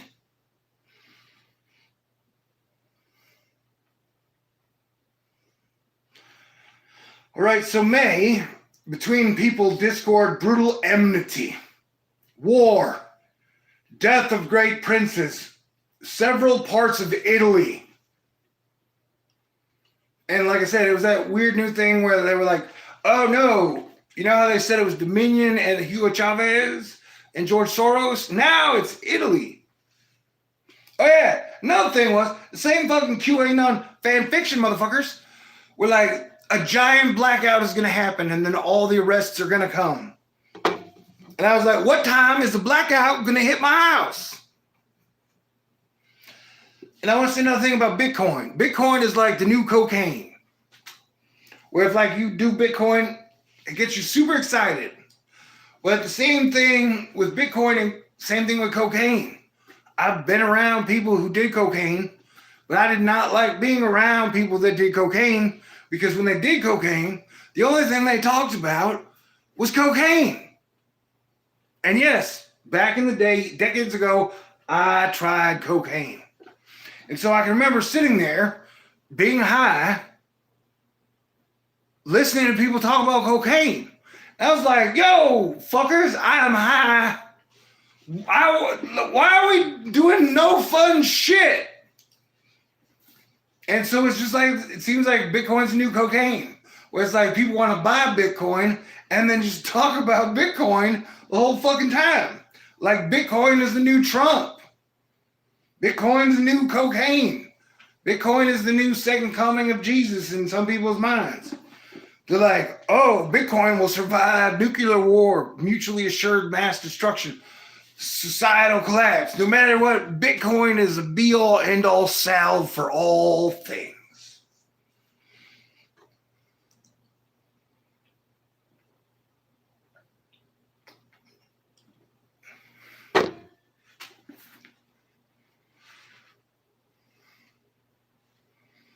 So in May, war, death of the great princes, several parts of Italy. And we've had the whole Brexit thing. Remember that? So the euro, the money, and the union was created in 1999. And that since they created it, they've allowed the countries to create giant debt levels. And then the central banks have been bailing them out. And that Italy is one of the worst of the debtors. So that like, and even in the Thor News videos I've made over the last 3 years, I had that woman saying problems that we're looking forward to is the Italy's fiscal debt nexus crisis. I forget how she said it. Okay, but then also in May it says universal plague, more very Western. I don't know if you guys can, wherever May is. So it says like in May, universal plague, more very Western.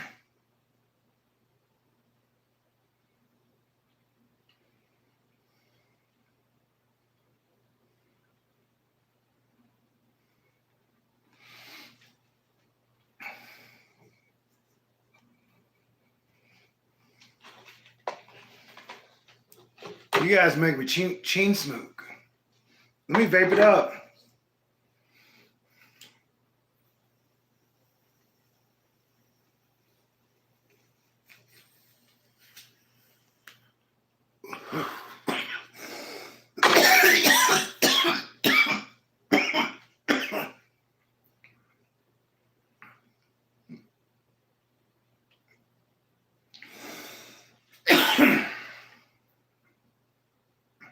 So it's like discord, plague, but then it says good and full times, but very dry and exhausted.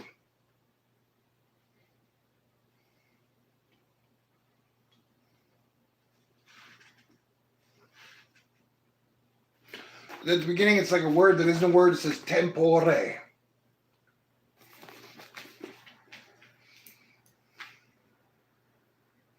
Then we're in June. The grains not to abound too much, abundance of all other fruits. The summer, spring, humid, winter, long snow, ice, which is weird to say for June. But in the words, that is let printemps, humides, hiver, Hiver, long, neige, Neige, and glacé. The East in arms. France gathers its strength. Death of cattle. Much honey. The place to be besieged.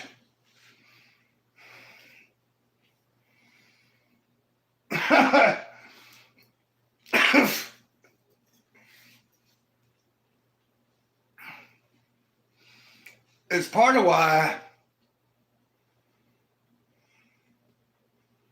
I don't know. I've been reading Nostradamus for decades. Like, part of how my shit started out as a kid when I was getting confirmed as a Lutheran, the Book of Revelation was always like super. That thing just hit. Where like you're trying to figure it out and decode it, and then you can't decode it. You can write movies about it, take pieces. That's what I did.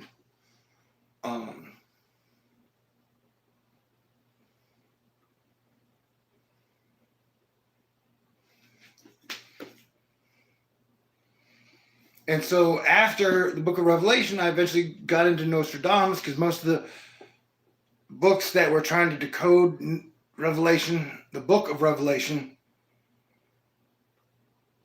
would at some point reference Nostradamus. So like we're talking in my teens, I was reading the Book of Revelation and getting into Nostradamus.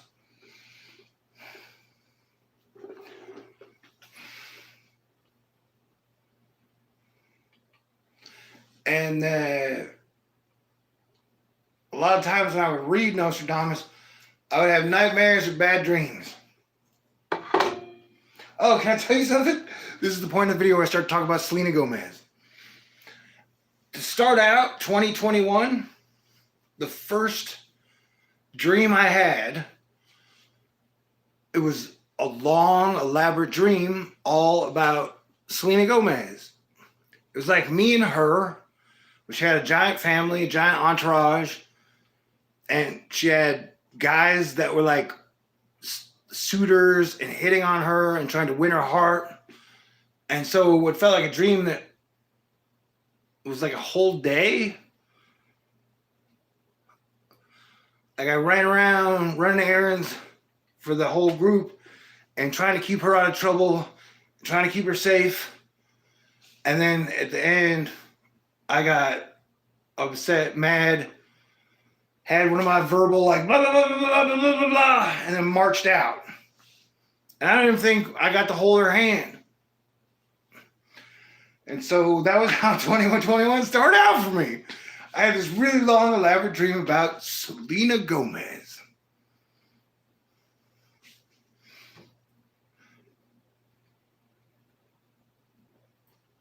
dreams are weird. And nightmares are weird.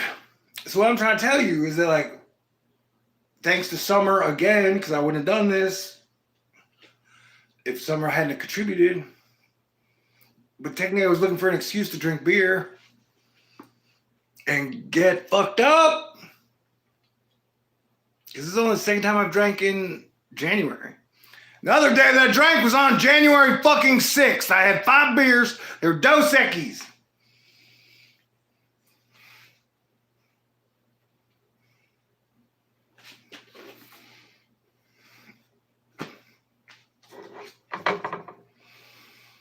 Just random. I'm not the first Thor, and I won't be the last Thor. I'm definitely sure that part of my blood is part of the Thor family. Yeah, in my world, Thor and Jesus are cool. Together. And that they can live in the same world. Does that freak you out?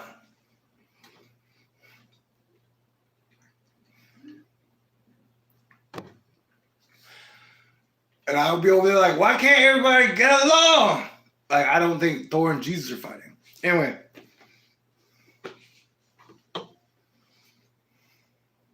Many people have said they are predicting 2021 will be the year that alien contact or alien information is really divulged. I made a guess in 2015 that, like, 2015 is the year. I was totally wrong. That prediction was wrong. But I made a whole super cool edited video where, like, dude, I think this might be the year. And so, along the same thought process, Age of Aquarius, I definitely would agree that it could be the first year we make contact, they make contact, or we find out more information than they've told us before. I would also like take this time out to, if you watch iPet Goat 2, there's now an iPet Goat 3 out. It is definitely interesting.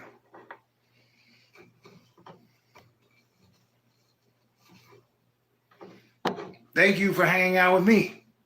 And I'm sorry that I couldn't figure out the camera so that you have to witness my big ass fucking belly. And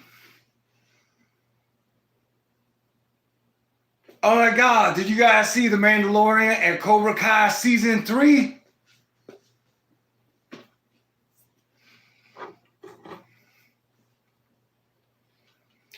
I know I've mentioned it so much that if you were my girlfriend, you would be sick of me talking about it because I've mentioned it so much.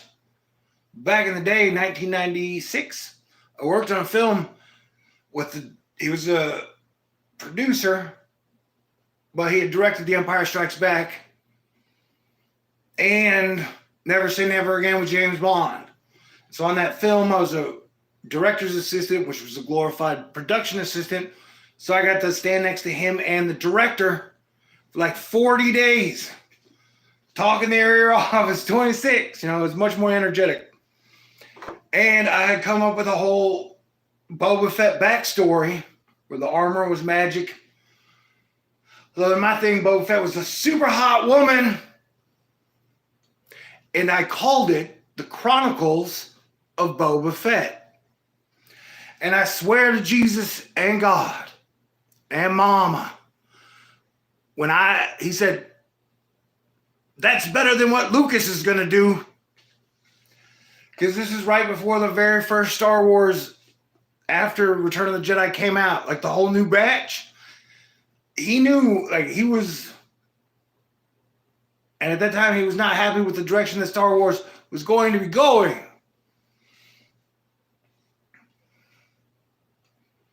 And honestly, I would agree with him 100% until Jon Favreau came along, The Mandalorian, and set Star Wars back on the Star Wars track. So I know that I've talked to you guys before about how having Kylo Ren kill Han Solo was one of the fucking weirdest screenwriting choices I've ever seen in my entire life. that since I saw Han Solo, since the very first, as a kid, man, like waited in line, they like counted the fucking days from Star Wars to Empire Strikes Back as it happened in life. Or from like 7 to 13. That like, I was like, when is Empire? Like, I think I bought Boba Fett and Yoda. Probably just Yoda. Like, I bought Yoda at Sears. And Boba.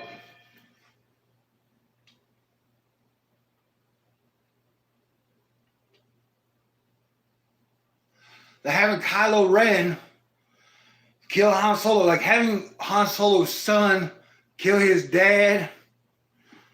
When his dad being Han Solo, which is like Indiana Jones, American James Bond, like, that was just the weird, like, they had a Mara Jade direction that they could go in where the Jedis were still cool. Like, the Jedis were cool. There was still the Han, Princess Leia, Luke's, Yoda, R2-D2, C-3PO spirit, Chewbacca. Like, that cool-ass fucking spirit shot across the universe and had babies and children. And so that cool group continued to grow a larger, cooler group. But at some point, Disney, because that happened after a couple years, decade after Lucas, Disney was like, no, we got an idea. We saw Star Wars and shit, and we were going to have Han have some bitchy emo son that's going to end up fucking killing his dad, Han Solo. I was like, what fucking reality are we in? And then someone's like, we are in a simulation. Like, well, it doesn't make sense to have a simulation be this fucking poorly written. And people will say something. And I will say, look, man, I remember 1988, 3 years after Empire Strikes Back, to 96, 97, when you started to detect shit was going off the rails. Like, that period was amazing. They're like, the straights and the gays were pretty much getting along. All the races were pretty much getting along. Everybody was singing, we are the world. We are the children. And then we were all recognized that, like, everyone working together peacefully was the natural step of humanity. And it was like, oh my God, here's 24-hour news. OJ and the Bronco. This is after Kurt Cobain died. And then Tupac and Biggie. And it was like, you know, Bill Clinton and the dress. And that like kicked off the 24-hour news cycle. They're like, oh my God, the internets. You can put movies and radio and everything into your phone, into your monolith. And everyone's like, yeah, the internet's gonna be so great. And then the entire internet totally crashed. They're like, nope. The internet is a bad investment from 1999 to 2001. And everybody under 500,000, most of them got taken to the cleaner. And then the internet, 20 years later, it's, you know, the entire Apple, Google, Amazon, Elon with PayPal, Larry Page, Sergey Brin, Bill Gates, Larry Ellison, Steve Jobs, Steve Wozniak, crazy shit, man.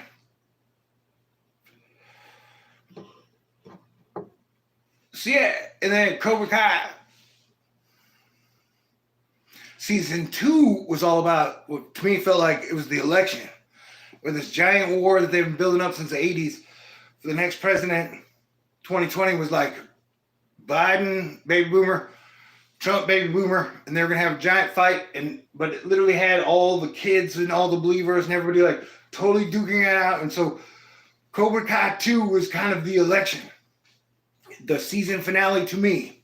That's what it represented. It was a bit of, and it came out like 2-3 weeks before the election, and I was like, holy shit, this is a metaphor for the election.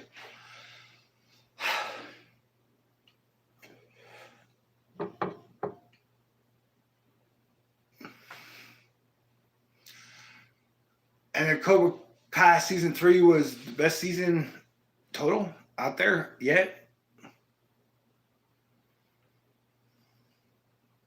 So yeah, I come from the 80s school like Yoda and the Mandalorian and Luke and Leia, Chewie, R2, and I come from the Karate Kid school. Where like on the outside, I felt like I looked like Johnny. But on the inside, I was like a total dork, nerd, geek. Like Ralph. No disrespect, Ralph. You're a handsome guy. And I saw that movie in the theater. And there was this giant, don't be a bully. Don't be mean.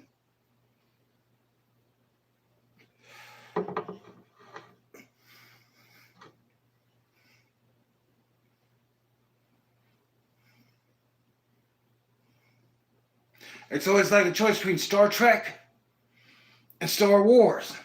But like Star Wars is just people fighting constantly all the time about something. They're moving boxes of some shit to another planet and they're exchanging credits or whatever. Or space coins. But Star Trek is like the whole planet unites. We understand and heal our own planet. And then we begin to explore the world outside of us, which we have not done since we started throwing microchip monkey bones into outer fucking space. 2001, 2010, 2020.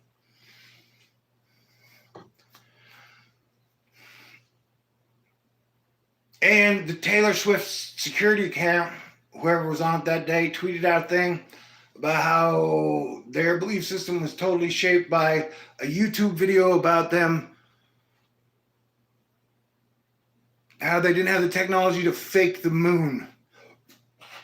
And so it really felt like a director of photography trying to explain to people how he didn't have the ability to do like a Stanley Kubrick moon fake back then live for the 9 hours. And so when they did the moon landing, he said that like it was live for 9 hours. Like it was live fucking, was it 16 millimeter film, 35? But they like ran it. Like they ran it, the tape.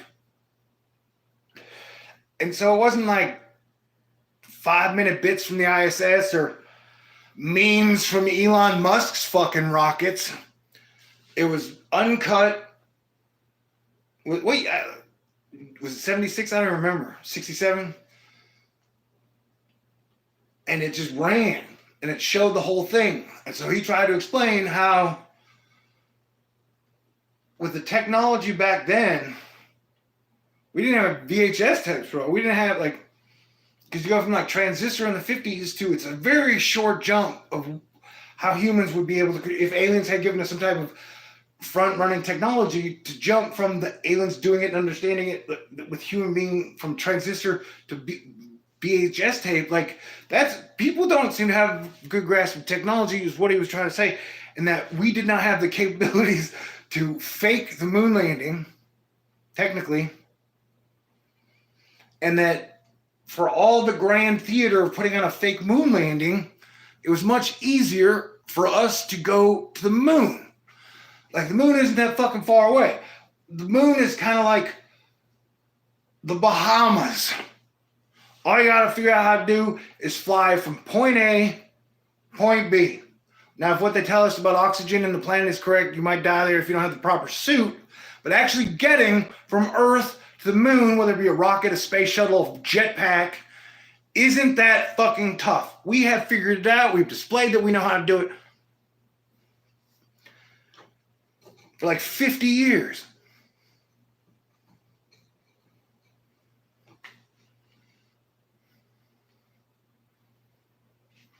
And so it was much easier for mankind to throw a bone onto the moon as opposed to fake throwing a bone on the moon.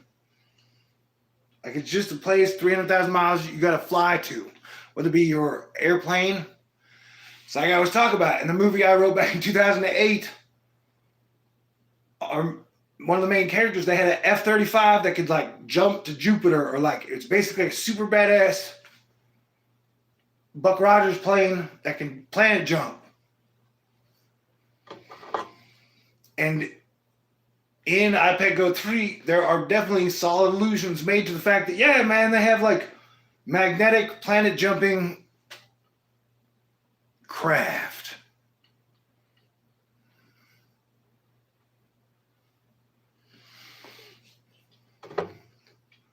So Mars may be a giant fucking golf course.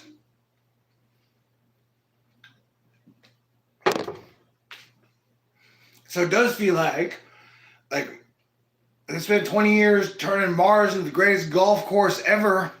And they're like, what's the best, fastest way we can turn Mars into the greatest golf? And they're like, we just get everybody to fight. All right, did the reconnecting thing. I gotta go to the bathroom. I'll be right back.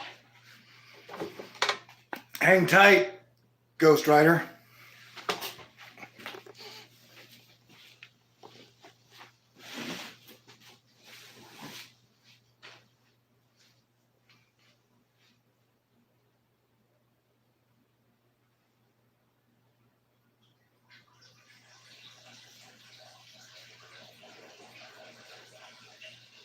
Hang tight, Ghost Rider.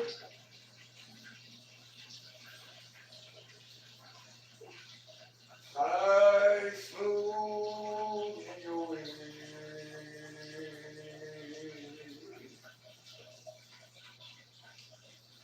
Keep on rolling, mama.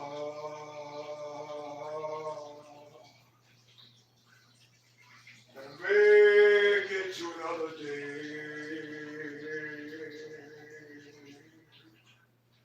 Roll smooth, Ghost Rider.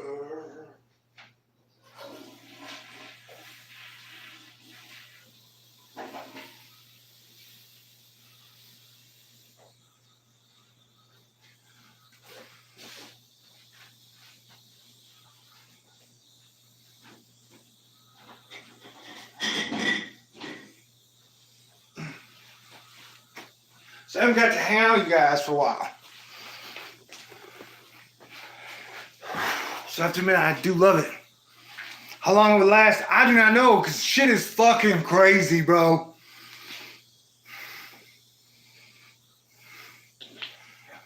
And so it's kind of like repeating the same day. Like, hey y'all, things are crazy. I recommend staying cool in this wave after wave after wave thing that is called life.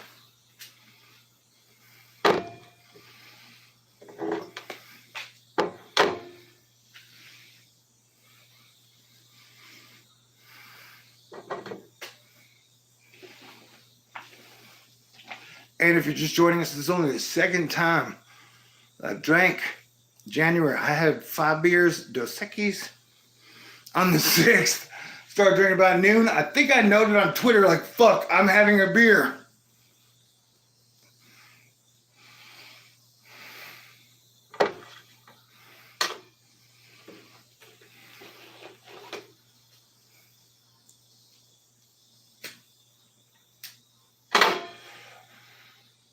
So yeah, it seems like it's a choice between Star Wars and Star Trek.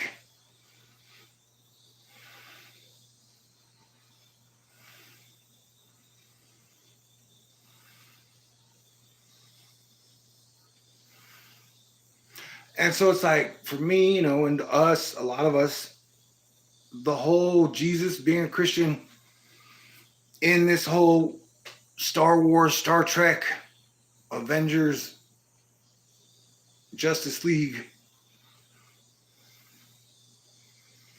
where it definitely seems like we have off-world issues. We've had off-world issues for a while. Does it go back to the fucking Aztecs? How deep does it go? How do these seasons roll? That I don't know.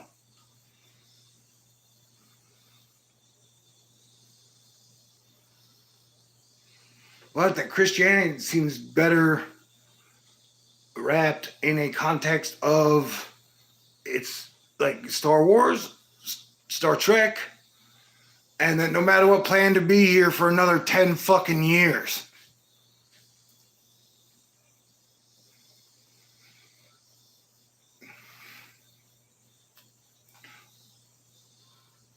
So like at the very cusp of the beginning of this decade, the post-Jupiter-Saturn thing, where I'm like, hey man, how do we want to deal with the next decade in making a choice, fork in the road, Star Wars or Star Trek? And that there are some of my fellow Christians who may not have gotten to the point to where they can think wider, deeper, solar system, heavenly ways, that are going to say, no, I'm just going to say end times, or I'm going to say rapture. And so I don't have to discuss any of this shit. I ain't got to figure anything out. I'm just going to play the end times or the rapture card. Meanwhile, me and all the super cool Christians, hopefully, we try to figure out how to get us the best place over the next decade, because we are here living together on Earth. We've been to the same fucking burger joints. We've been to the same clubs. We've been to the same symphonies. We've been to the same museums. We've been to the same oceans. We've been sharing this planet the entire time of my 49 years on Earth. Baby Yoda's 50. So that we all on this shit together. And that I think we're going to make it pessimistically at least 3 years, definitely 10 years. Like shit ain't going to fall apart. God is good. Civilization continues to move forward. Well, who knows? We may have angry aliens on the horizon, and they will be here soon. Either way, it's best for Earth and Earthlings to work together to find a better future. All this talk of money is dumb. Rarely in mythology do they talk about money. They were like, yeah, Thor had a lot of money.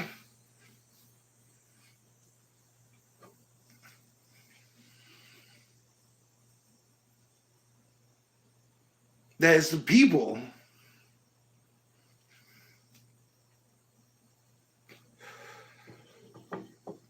and the animals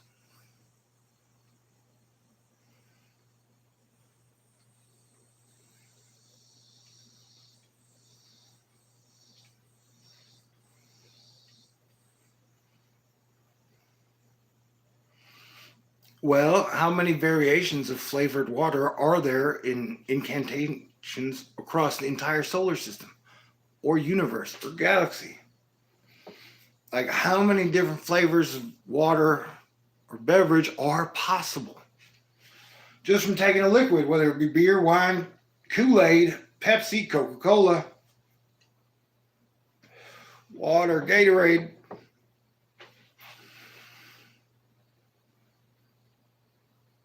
How many different ways can God in the universe flavor liquids to be appealing to creatures that drink those liquids, that depend upon the liquids and the sunlight and the earth they stand upon? And whatever the fuck gravity is,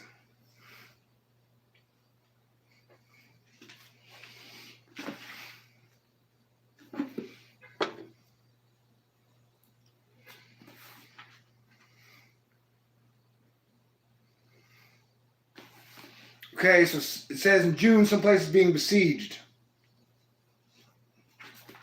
In July, through pestilence and fire, fruits of trees will perish.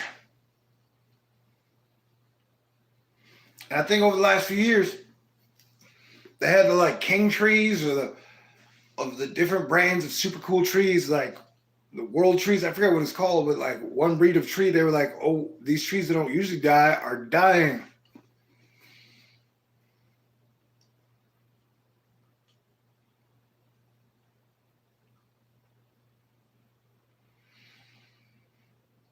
Signs of oil to abound.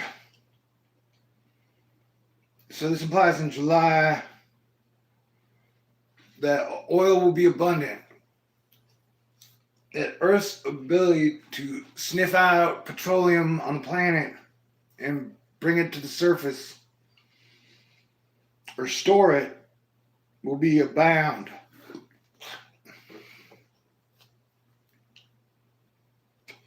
So if Earth is being used as an oil factory, it does seem like it's for a planet other than Earth. And then it says, Pere Dennis Nongere.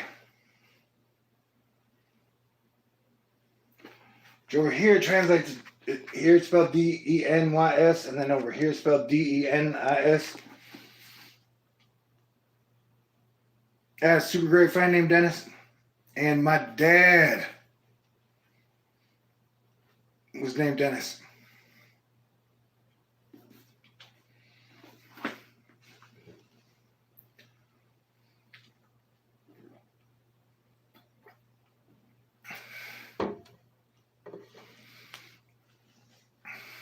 He drank and smoked. Ooh. And he had acoustic guitars hanging around.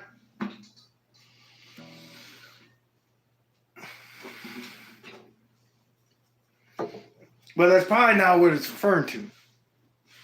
What did I just knock down? I must get now.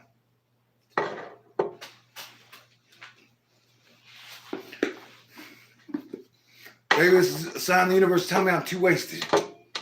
And I'm not doing anybody any good by sitting here live with you trying to decode this. Nah, probably not. Maybe I just kicked over a lighter. Through pestilence and fire. Through pestilence and fire, fruits of trees will perish. Signs of oil to abound. Father Dennis, not scarce. Some great ones to die, but few foreigners will attack. Offense, barbarian fleet, and dangers at the frontiers. See, are we dealing with outer space shit in July? Do you remember they made a video where Jordan Maxwell was like, there's weird shit coming from outer space, be a big event in October. And it didn't happen publicly that I know of. But maybe it happened privately.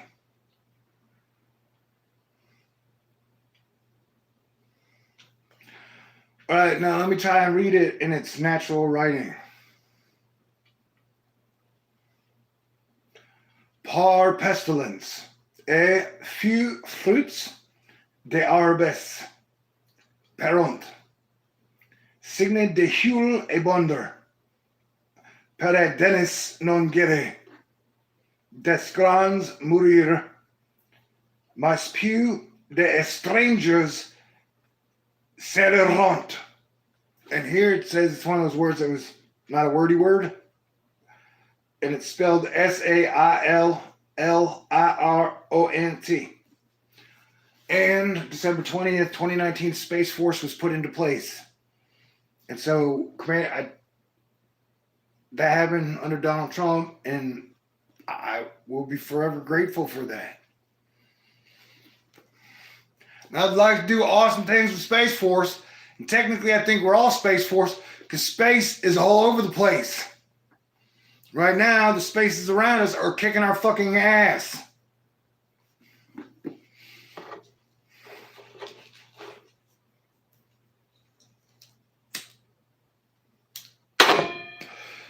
And that oil and war seem to still be the foundation of the economy as it has been since 1888. And under that same time, we've lost rock and roll, concerts, space shuttles.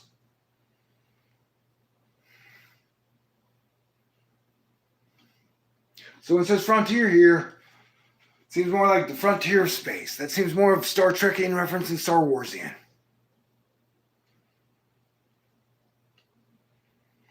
Oh.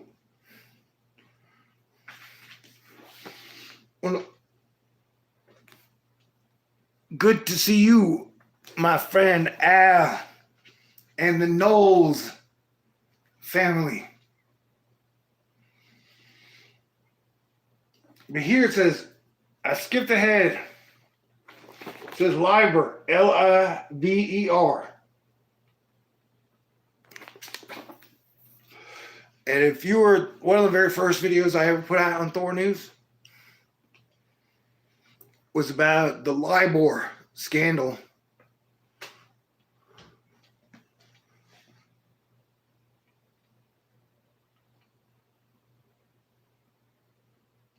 Where the interest rates that control all interest rates across the world, where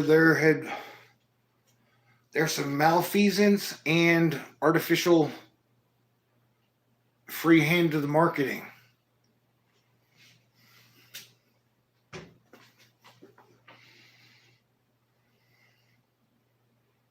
So at the beginning of the video, I'd said, I think some type of markets cool down, correction, whatever the fuck is going on with the whole global credit debt system and all the pieces of paper and financial instruments and shell corporations.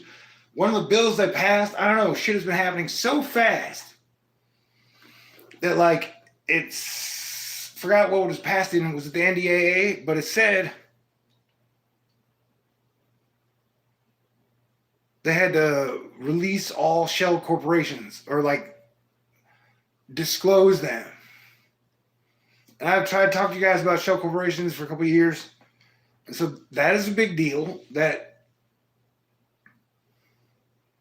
whatever the financial system we have is, since 2015, we have been in this uncharted territory with fiat currencies and futures and population sizes and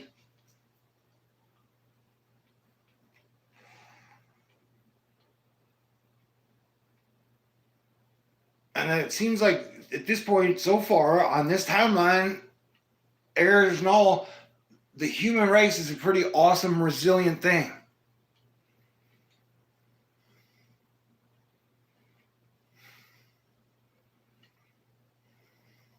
And so whatever I read in here, I still think we're going to make it through the next 3 years.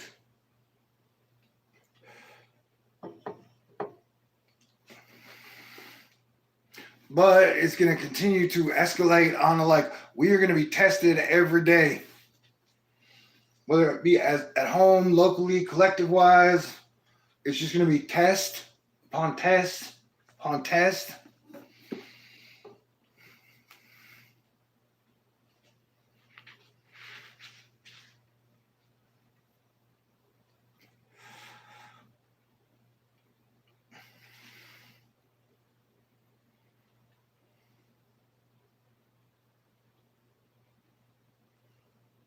August, rains very excessive, and of blessings of abundance. So that is the second time the word abundance has been used. Over here was abundance of all fruits. In June and in August, rains very excessive and blessings of abundance.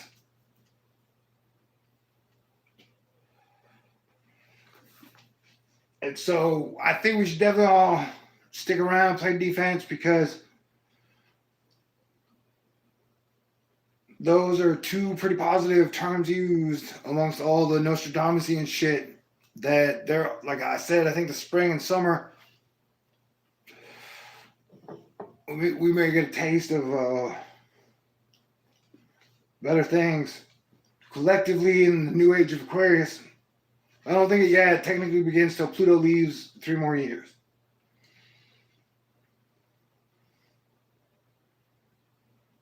Rains very excessive and blessings of abundance and of blessing abundance. Blessings abundance. Price of cattle to be just. Women out of danger.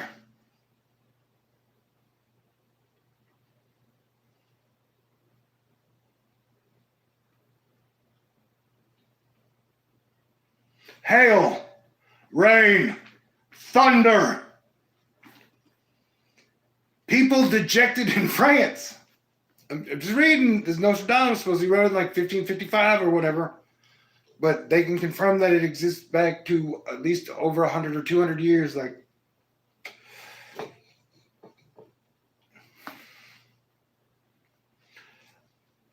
And so remember, when this was written, France was around, dude. Italy was around. The United States of America was not here. Now, you know who has the biggest bank in the world? Do you know the answer to that question? It's like if I was going to have a Thor News quiz, who owns on the books the biggest bank in America? Do you know the answer to that quiz? Not on the books, dude. See?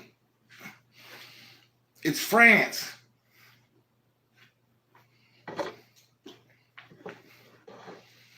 Nobody's gone to war with or been mad at France since World War II.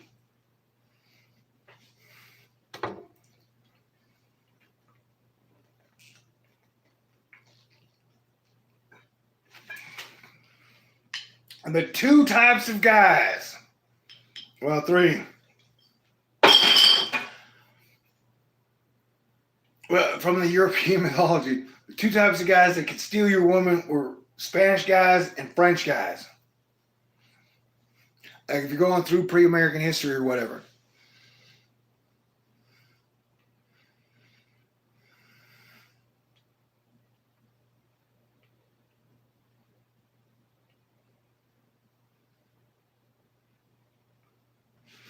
So at times it feels like people have these weird fucking dime store novels that they're like that's where we are. Like we're still in the like 1800s, and so people have been having their like in this dime store novel it's QAnon and Trump. In this dime store novel it's Joe Biden, or it's it.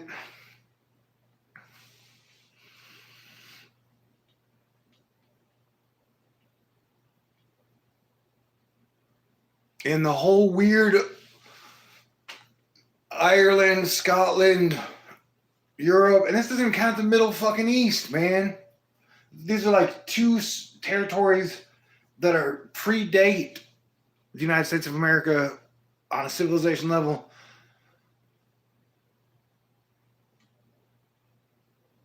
With technology and advancement, like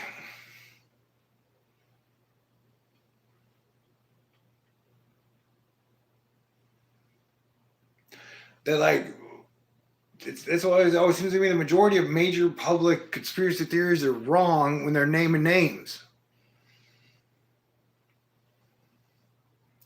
Like if you even look at the richest families since the year 1800 to the year 2021 and how the names have changed, well, for every type of since the industrial age, the last 200 years have been happening so fast and so spectacularly that like at no point in time have we really had a chance to really sit down and figure it out and quantify it and describe it like it was really fucking happening.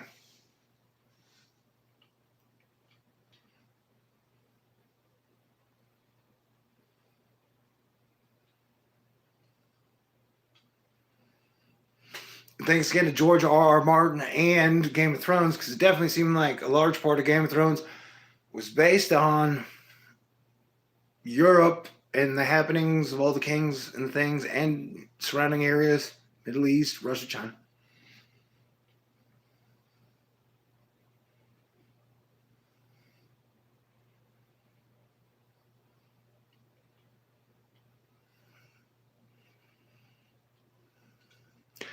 And that becoming a leader, whether it be a president or a premier, an emperor, a king, a queen,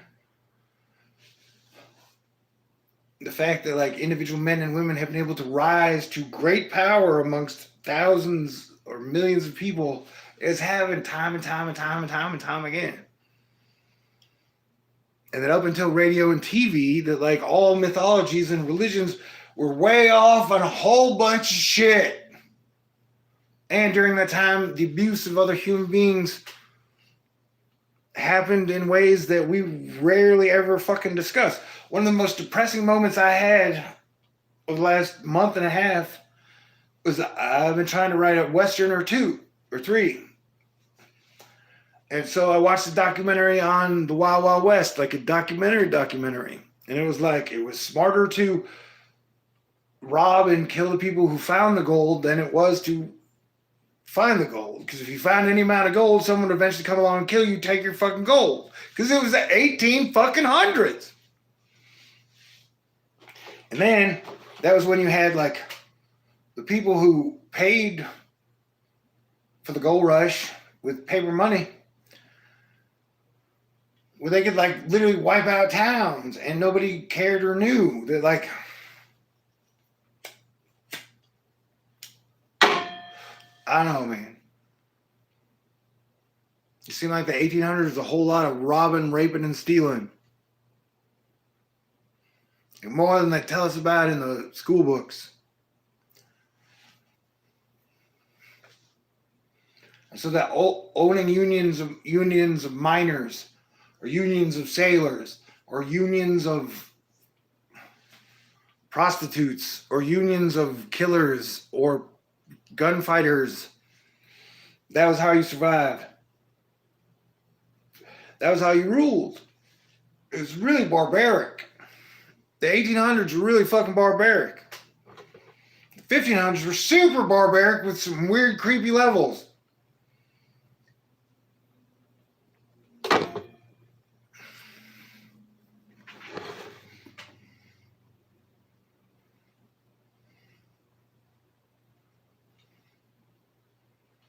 But yeah, from this, like, Isaac Newton said, the world will not end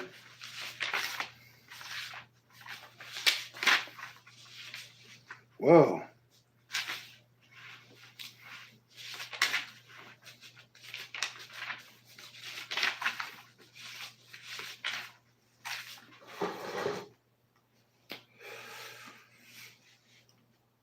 Whoa.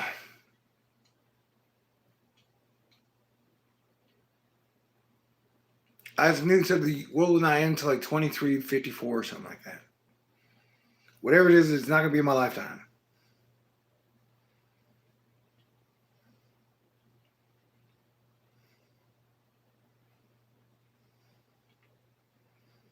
Now, I believe in free will.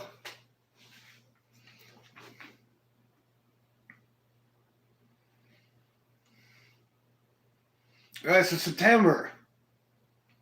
Oh, no. August. Rains very excessive and blessings abundance. Price of cattle to be just. Woman out of danger. Hail, rain, thunder. People dejected in France. Through death they will work. Death people punish.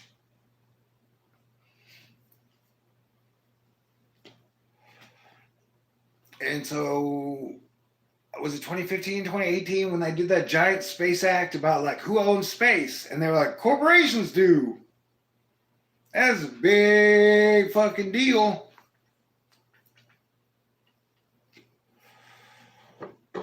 Because if space works anyway, like they tell us to, you can magnetize fucking asteroids into the ocean. And then whatever metals are made out of.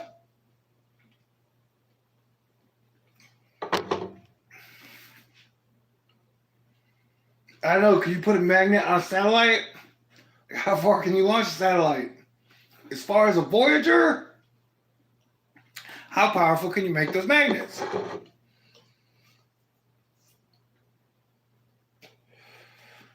And then you could like slow it down as it comes into the atmosphere so like it don't even burn up.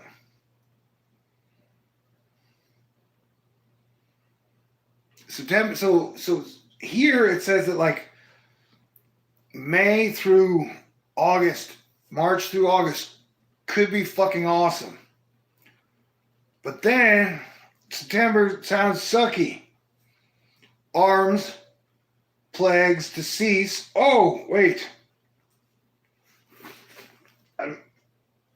See that? See that?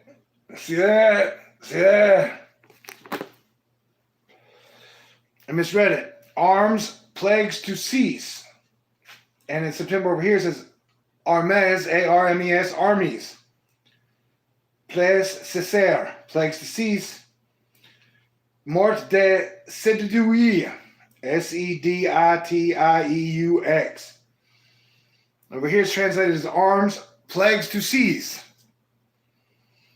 And the research I have done on plagues in the past, the plagues disappear around 2.5, 3 years.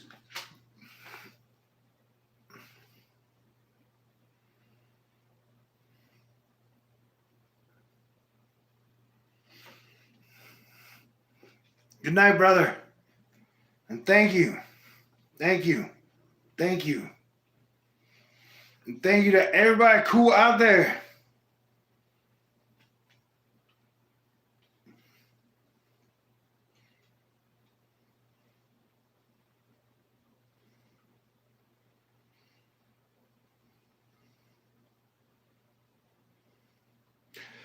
September, arms, plagues to cease, death of seditious ones.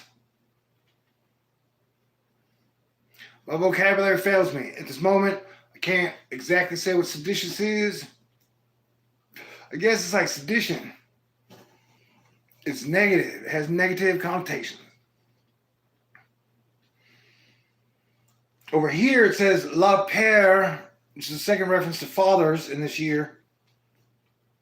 Dennis and Liber, Liber.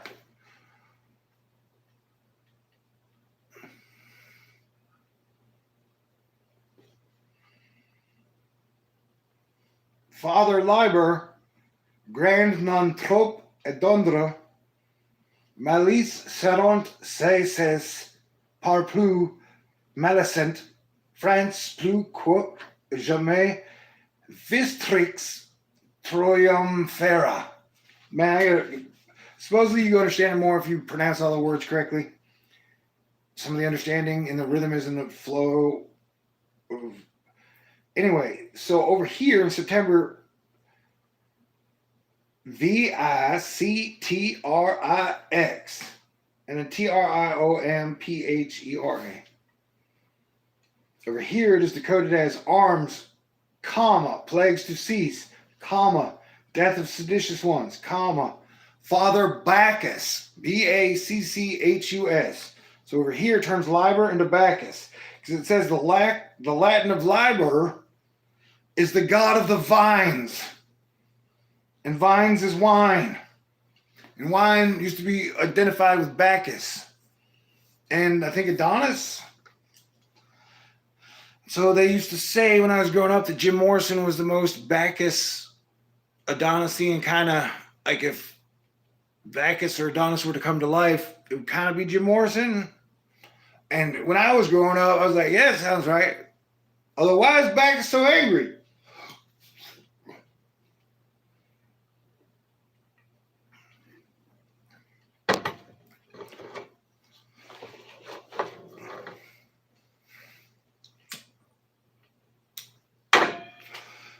From what Jim Morrison had said, he said that a bunch of Native American spirits, through I think a bus crash, entered his body.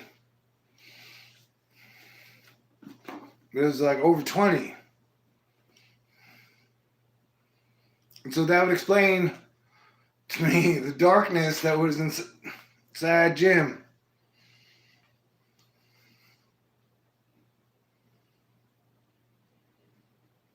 Wicked ones will be seized by more wicked ones. And that's like some good writing, screenwriting shit. Like, wicked ones will be seized by more wicked ones. What does it mean? That is up for you and I and us to interpret. France, more than ever, victorious will triumph. And even though the Merovingian and Persephone were played as French in The Matrix,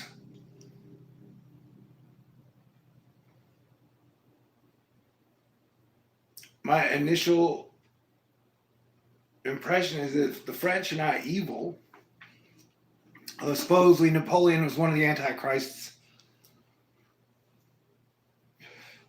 They say Napoleon, here, Nostradamus and other people have said Napoleon was the first antichrist. Hitler was the second Antichrist, and so we've been waiting on, they say we're waiting on the third Antichrist. But there are many other tinier Antichrists that will come and flow and go. But I have not been waiting on the Antichrist. I've been waiting on the second coming of God. God is man. And I definitely see him as a super heroic, divine Christ, hero of hero, king of kings, all-father figure. And they say his name is faithful and true.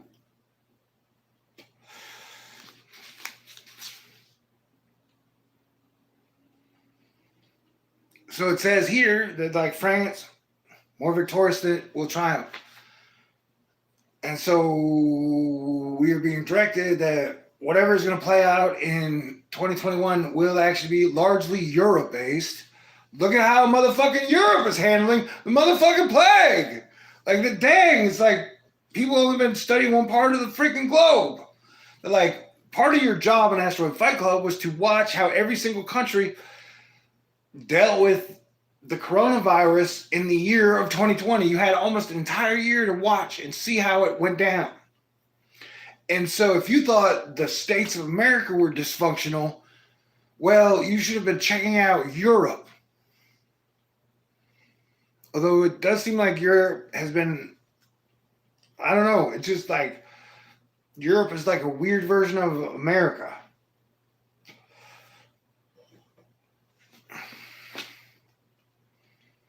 And then, like, I just don't feel comfortable talking about the Middle East.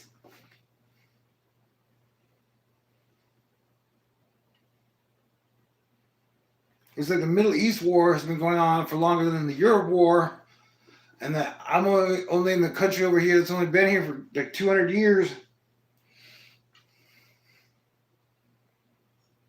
But so that I feel like I can speak super well on America, the United States of America. I'm an American, born here, raised here, been to a whole lot of states. Kissed women in multiple states.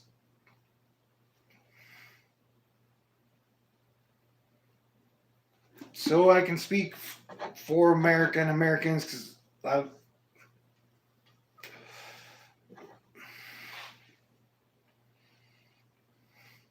But when it comes to the Middle East and Europe, I'm in much more of a listening mood. It's kind of like when the fight broke out between China and India, I was like, what the fuck? I did not have this on my card. Although I think the Leo King was like, Pluto's going to cross over India, right by China border. Or was it Pakistan? Am I getting them wrong? Maybe it was Pakistan. But like, they started to fight after the virus. Where it's like all these places are not agreeing. And then in multiple countries, you've got people protesting the lockdowns or whatever measures they're taking. And it's a super clusterfuck, man, where that, like, governments can say or do one thing, but, like, there has been no legal liability standards set for how to handle the coronavirus, of, like, whether or not corporations are liable or not liable, and everybody's been taking their own chances to where, like, there are multiple places of, like, meatpacking plants saying, we don't care that the coronavirus is totally breaking out and infecting all of our people. We're just going to keep the fucking plant open. And they even showed things where, like, the top executives were betting how many people would get sick and how many people would fucking die. And so that the corporations and the small businesses are all handling their own shit in their own way because they have limited legal liability to employees and everything when shit is said and done. And the government is handling it on, like, a whole different fucking level. And that the people have to react or interact with whatever the fuck is going on. And it's been weird for me personally the whole time where, like, for Black Lives Matter, I was like, look, man, as best I can, I recognize to it being described to me the plight of, like I said, when they killed 30 million Native Americans, they brought over like 1.5 million slaves from Africa to build and help establish America. So I think I understand the plight of the black man as well as a white man can, having it been described to in so many ways that, like, yeah, like the Indians, and that, like, some horrible shit went down in our fucking country.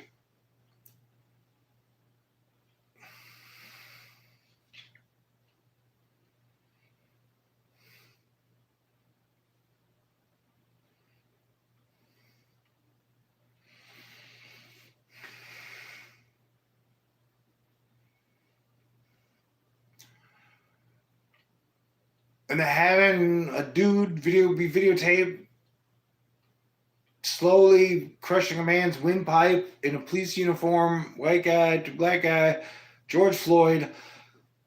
Horrible shit. But don't protest in a fucking pandemic. Like, and just at this emotionally volatile time, getting people in a large group just allows for horrible shit to happen. There's no real great upside to do it.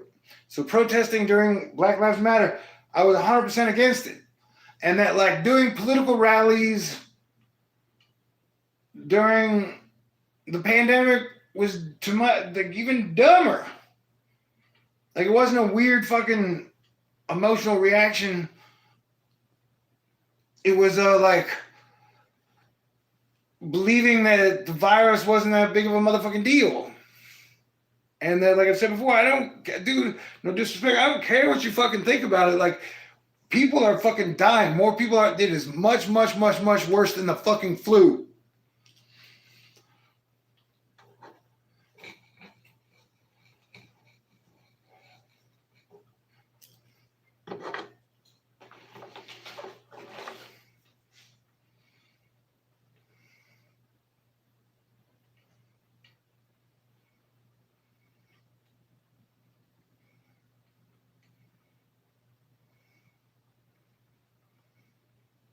And so it felt like stockholders were trying to trick as many people, especially in America, to, like, act out and to continue it spreading. To not offer a lot of help to the doctors, nurses, police officers, EMTs, like keeping people, the people in the meat factories, that, like, if fellow Earthlings or human beings are going to be like, what rights do we actually deserve in a world where a dude can have $1 trillion and own a fucking planet or on the moon? What right do individuals, 7 billion people, what rights do we have to be fed, have a bed to sleep on? Like, all you gotta do is yell socialism, communism, or capitalism, and then people lose their fucking minds and the entire discussion goes way off track. So that, like, the groups can't be like, hey, let's take care of each other and our own, because all they're gonna do is yell one of the 3 buzzwords.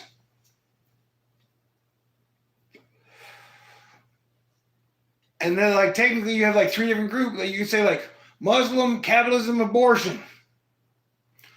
Or, like, Christian, socialism, death penalty.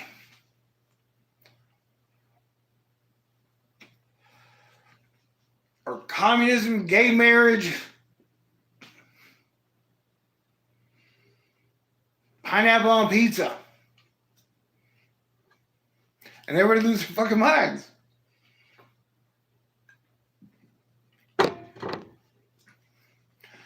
And so whatever is supposed to go down, or may go down next week, I wouldn't go to the fucking celebration, inauguration. I wouldn't protest or try to start some fucking civil war.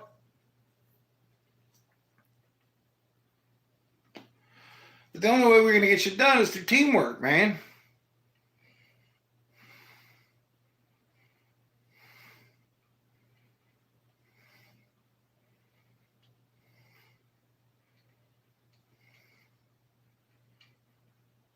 And that if you gave, like, every American or Earthling a $10 food budget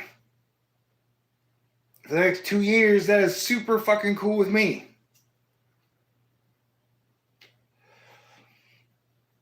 And you have more apartments and more houses than you do people capacity. So that, like, giving everybody a place to crash their head.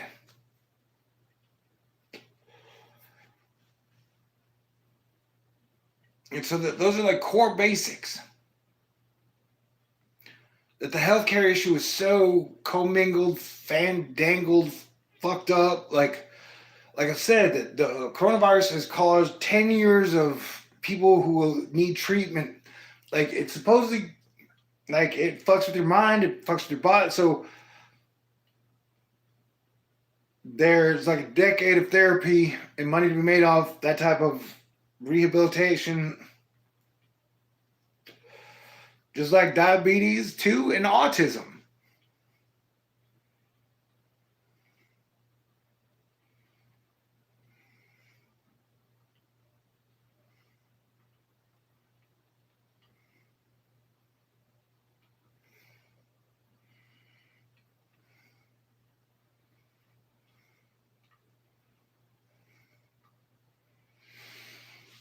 That's why I'm tired of like dumb people with dumb ideas, dumb fucking fan fiction, and a loud ass megaphone.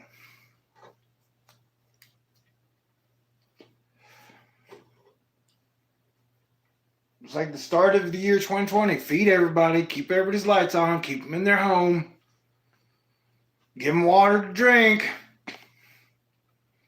Let's spend the year during the plague taking care of the very basics.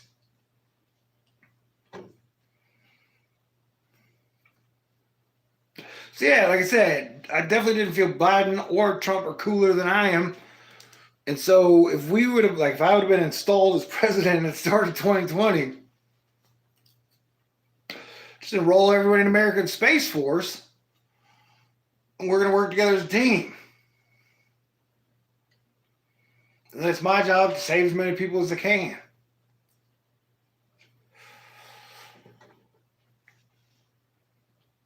Because we could do so much cool shit if we work together. We can bring back the space shuttle. We can get space trucks. We can get jetpacks. We can explore the solar system. We can have rock and roll and music and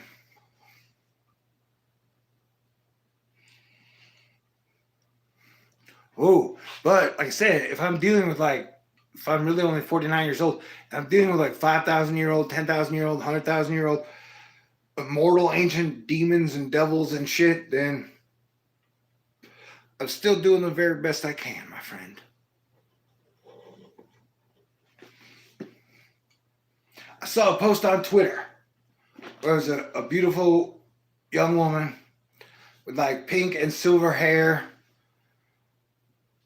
And she posted her photos and she said, little me would think big me was super cool. And so if you told little me that I was Planetary Defense Commander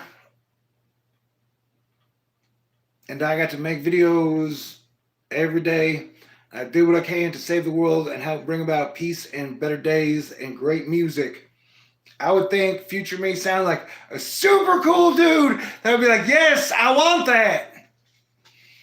But little me would not understand how I smelled or all the shit that we got through to get here.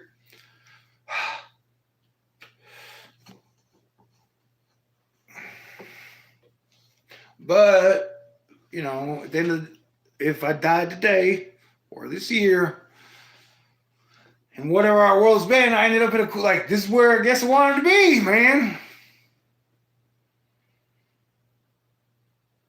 I can only choose my path and whatever the collective 7 billion people are going to do.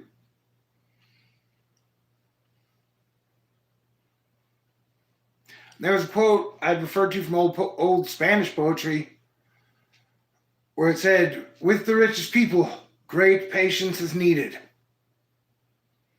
Which brings us back to the whole thing about, like, when they told all the stories about Thor, none of the stories were about how much money Thor did or did not have.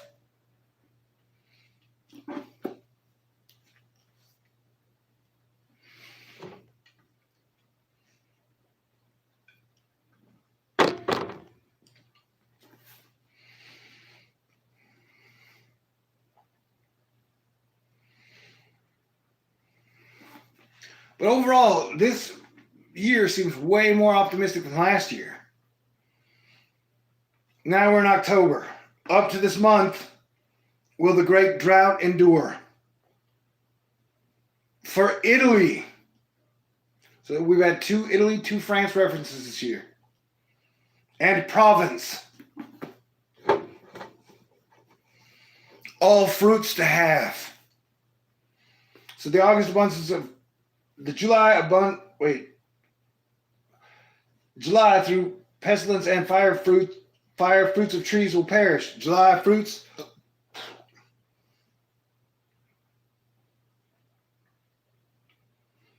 And October fruits, all fruits to have. The great ones, less of enemies, prisoner of their band. And so if we actually go to the words, le grand moins de enemis prisonnieri de leur bande. Quentin Tarantino's production company's called A Band Apart.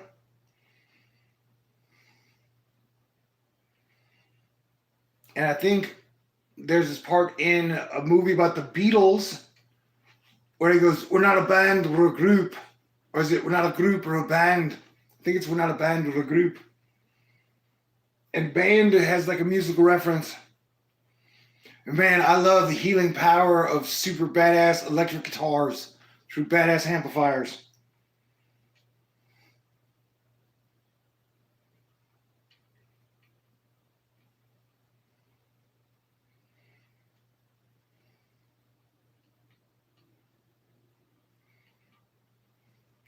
O ecrumeris, pirates, and mourir l'ennemi. So it's like 2 references to enemies in October. Up to this month, will the great drought endure? For Italy, all fruits to have. The great ones, less of enemies, prisoner of their band. For the rovers, pirates, the enemy to die.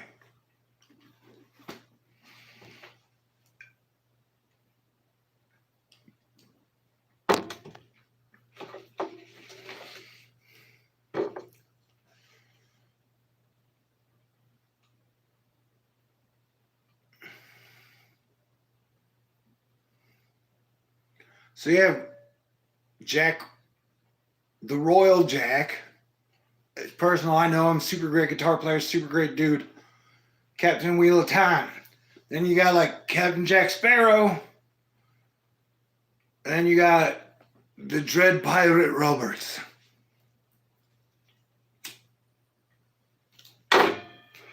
And much like the 1800s were, I'm pretty sure the oceans were much like the 1800s before the 1800s. You know what I'm saying? Like, I've always been fascinated by the transition from the sword to the gun.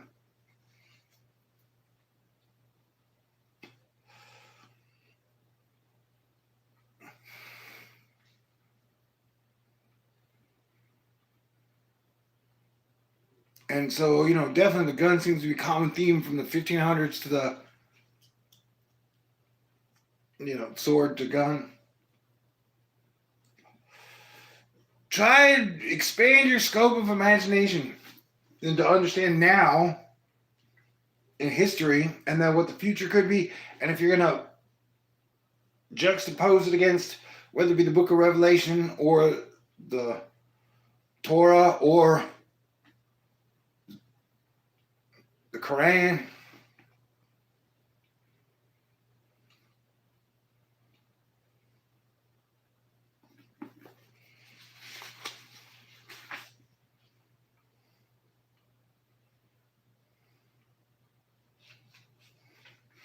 It is weird they referred to Odin, or my dad,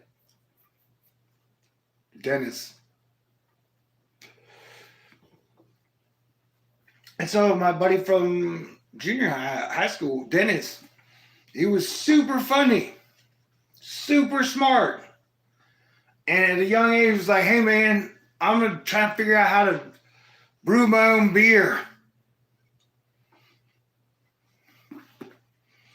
Dennis is a cool dude.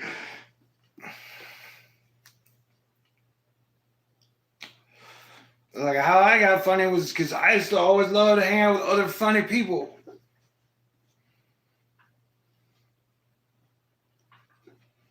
So if I had to choose between hanging out with rich people or hanging out with really funny people, I always choose to hang out with really funny people. Then you get rich people doing cocaine, talking about Bitcoin. Or you get funny people in a group and everybody's kind of like doing a onesie thing where everybody's trying to make everybody else laugh. Like Friends or Cheers. Or and Fresh Prince of Bel-Air. Alright, so now we're into November. And it's weird, it doesn't tell us shit about December. Okay, so let us just say that I'm correct. And this is I don't want to freak you out, baby. This is 2021, and so 1567 will be 2022. And then the years are done. It's over. Like,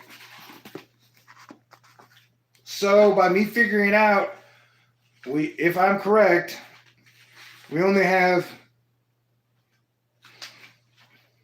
on this train, we only have a year and 11 months worth of guidance.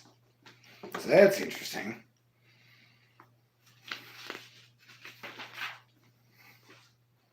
But this is definitely some Harry Potter shit where it's like, I wouldn't exactly say reading Nostradamus is my favorite thing to do. Most of the time, reading Nostradamus does not lead to lots of laughs.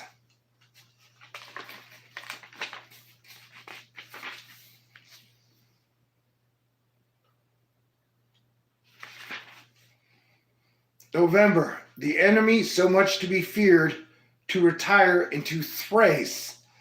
Thrace. Maybe it's a place. I've never heard of it before. Sounds like Angry 3. Like thrice, but thrace. Leaving cries, groans, and pillage desolated. That almost implies that the pillaging has been desolated. To leave noise on land and sea. Religion murdered. That's the translation says. And so in my thing of like left, right, Democrat, Republican, conservative, liberal. It doesn't seem like, as far as I know, we've had any great leader. Like, if you take the level like Martin Luther King Jr. had, like the orators speaking in a godly way has been pretty thin since the year 2000. Like, old school was like Joel Osteen, and then new school would be like My Pillow guy. My Pillow guy's like, let me tell you about my decodation of the book of Revelation. And it goes like Billy Graham. So that was like, Billy Graham was like old school. And then once we hit the year 2000, the speakers for Christ, the speakers for Christianity, their voices weren't very loud, or just there were not a lot of guys who rose to the level of like Martin Luther King Jr.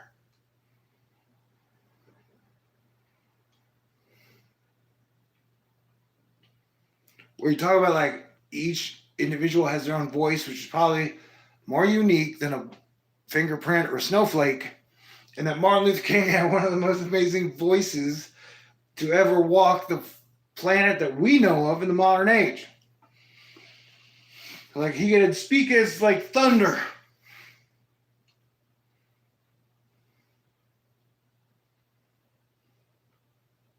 If you had to juxtapose him to Hitler, if you ever listen to a Hitler speech, Hitler's always like, hey, hey, hey, hey. Like, Hitler's always like angry treble.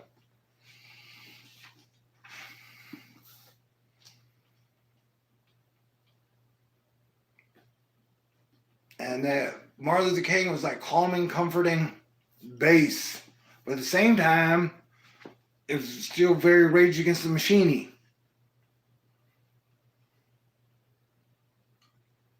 Jimi Hendrix must sing.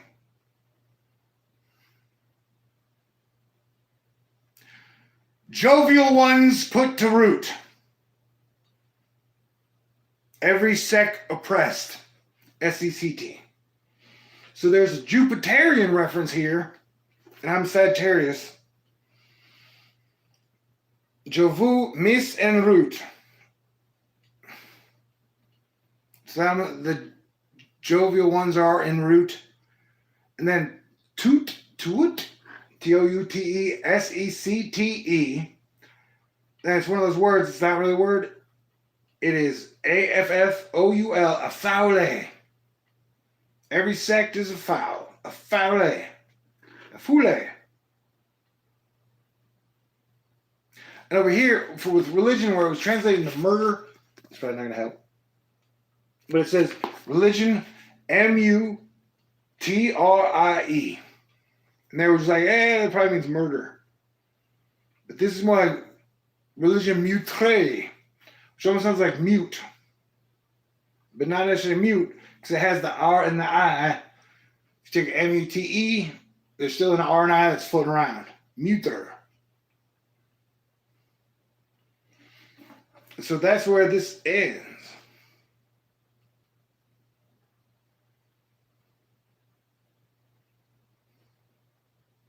Then if we go into 1967, which will be the next year, 2022, with Pluto still in fucking Capricorn, in the very first on the said year, it still talks about oil and war, and fruit and rain, merchants. I'm gonna go to the bathroom. Be right back.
Yeah, bro.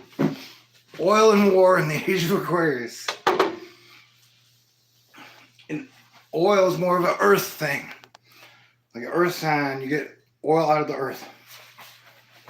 Oh! So I just tried to open a page in the Millennium Book. We got to the 7 millenniums. And over here the question is, how old is the world? And that gets us back to, nobody knows, man. Nobody knows. You could carbon date, spectroscopy these nuts all you want. Nobody will ever know. Wow, that was an adventure together, you and I, huh? Thank you. Thank y'all.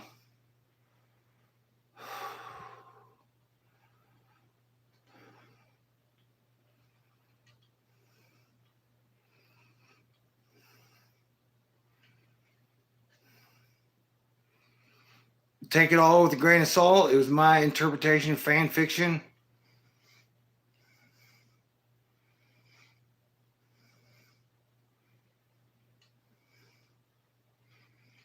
And like at least I would guess 97% of us are going to make it to 2022.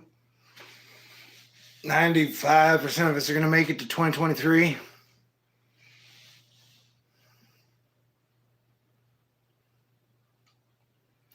%of us are going to make it to 2025.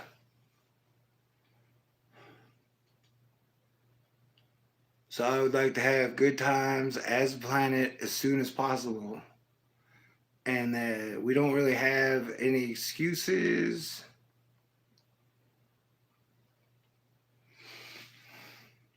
We cannot do collectively the right things, but the idea of discussing the reason not to do the right things, it seems kind of maddening.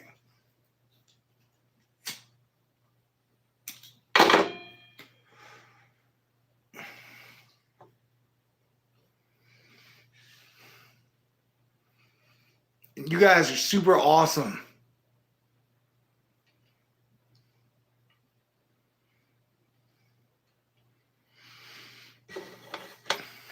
Yeah, my 10 card is 1 and 0. Not the first or the last. Thor fam valiant. But I'm going to do my best. And I will probably smoke too many cigarettes, drink too much beer while I'm here. But I ain't hurting nobody.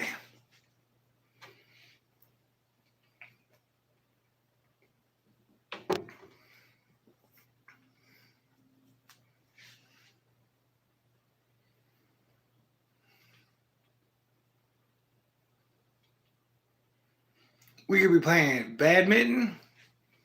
We could be playing toss the horseshoes. We could be playing wiffle ball. We could be playing soccer as a team. Everybody drinking beer as adults. Having fun, telling jokes. Being clever together. Who knows what is going to happen?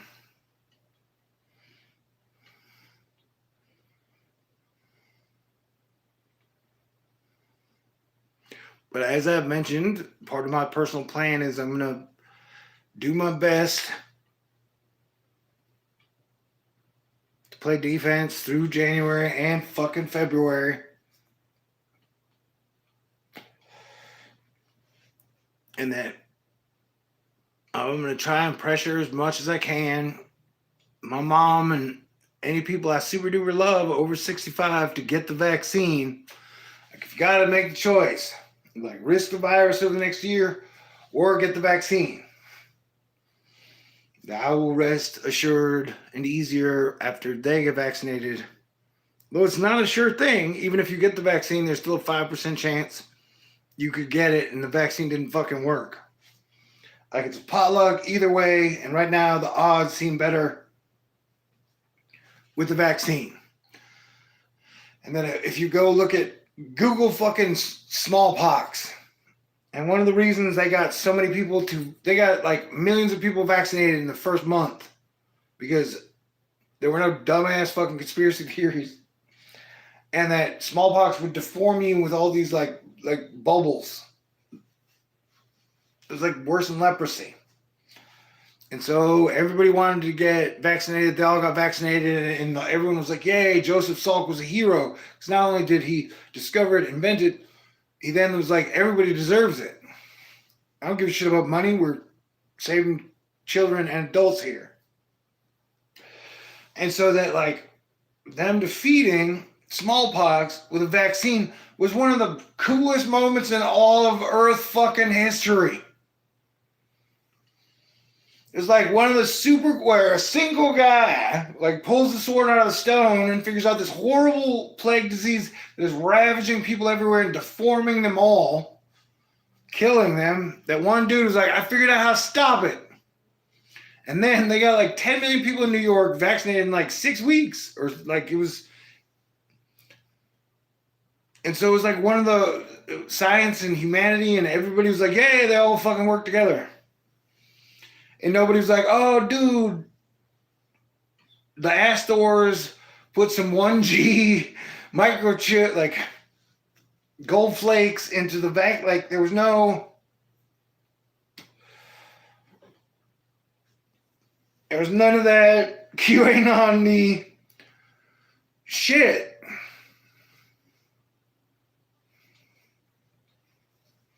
And as many people pointed out, dude, they got zillion microphones in the fucking smartphone that you keep around you within 5 feet at all times. So technically, they don't really need to.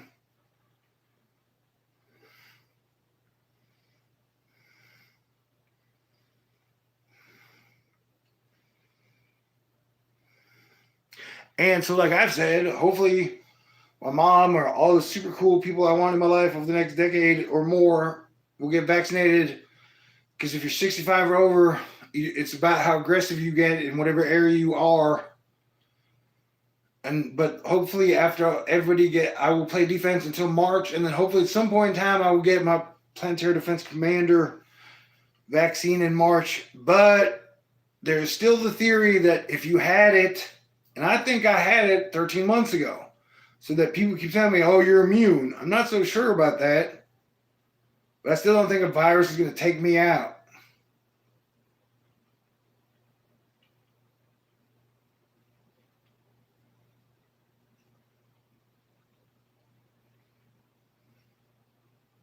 Though I could be wrong. And then, if in like February I got the virus and it killed me, like on my deathbed, I'd be like, I was wrong, but I still did the very best I could up until now, and I tried not to take any stupid fucking chances. And I've been more worried about infecting other people than me getting it, dying from it, or whatever. Because I'm pretty good at being a Thor, being me, or being Planetary Defense Commander.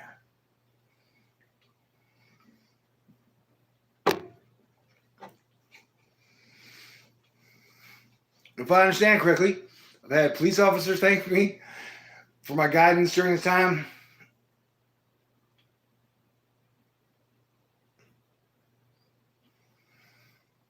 Nurses, army guys, postal people, like,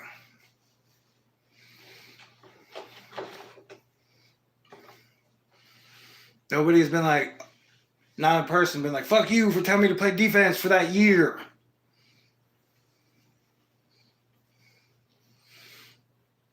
And the whole, like, the strategy of if what you're going to tell your people, listen to you, like, fear the vaccine, not the mask. Like, we got another year to see how that shit fucking plays out, bro.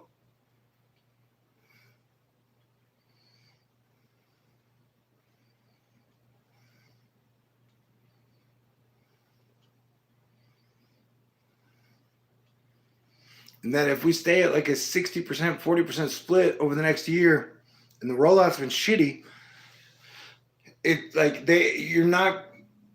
you're gonna have like, you're not gonna be allowed to have like really big group gatherings, but you'll still have some like rebellious group gatherings, but with like a non-vaccinated, so you'll still have high fucking death totals and people dying. Like, it's a super clusterfuck situation regardless. I didn't start it. I've done the best I could since it happened. And like I've been telling you since it happened, we ain't ever fucking going back. It's like the coronavirus is the new 9/11. And so the world had changed after 9/11, and the world has changed from the coronavirus. And so that we ain't ever going backwards. So now we got to figure out how to go fucking forwards together.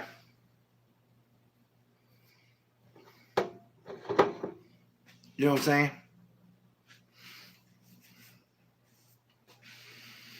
Yeah, I used to be so handsome, especially when I started my channel, before I spent 8 years totally dedicated to this, making 4,000 videos with 1,000 coming in the last year.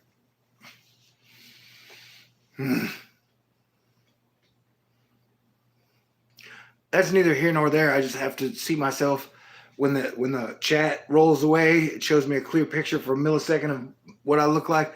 I'm like, oh dang, I am not that pretty.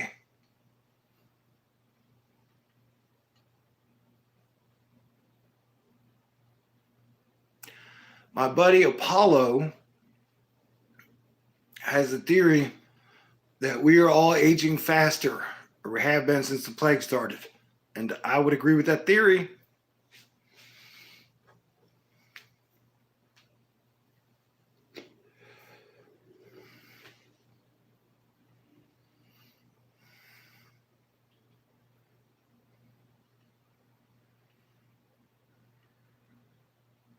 but I don't really know how to quit.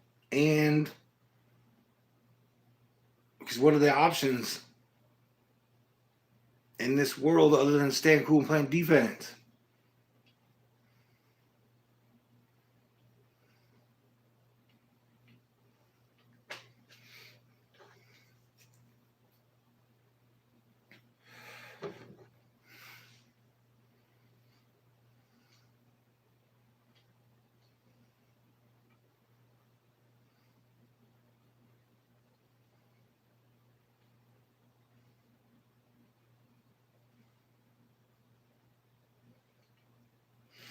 And it's weird, like there's a layer of our society where there are certain types of people where the only thing they care about is making money.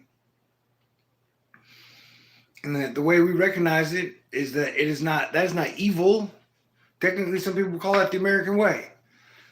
And that they're not technically killing anyone or raping anyone or stealing your money, but they're just using the corporate structure to do everything they can within whatever legal limits are these days to make as much fucking money as possible, and that it is not their responsibility to feed anyone outside of themselves or to provide electric. Like it is, they can game the system as much as they want, and in their minds it is morally and legally ethical, and that technically under our law system it's not against the fucking law.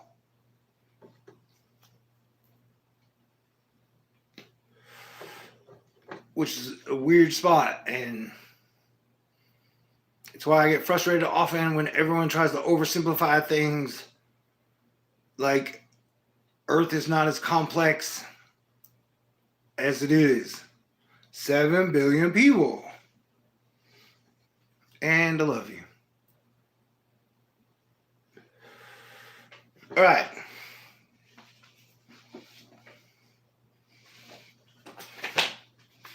Let's now open Astonishing X-Men.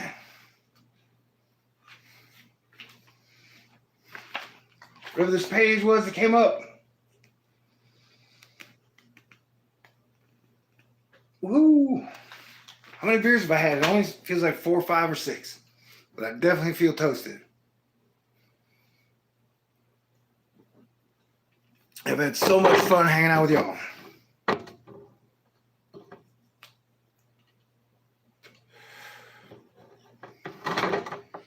And I definitely highly recommend, like, I don't know, be cool over the next fucking week.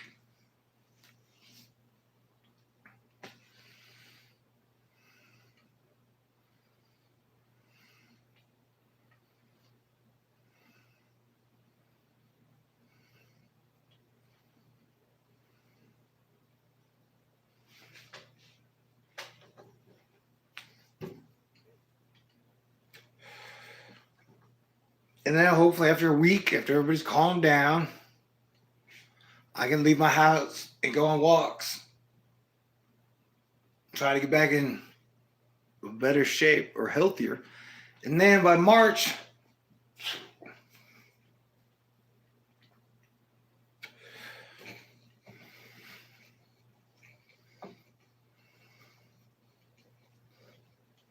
like there will be a group of people who all vaccinated that are hanging out. And then you'll have groups of people who are like, fuck vaccines. The virus is a hoax.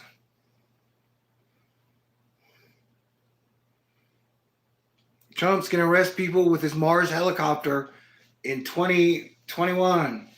Or I saw a thing that was taken off of Parler before it went down, where they said Trump was actually going to arrest everybody in March.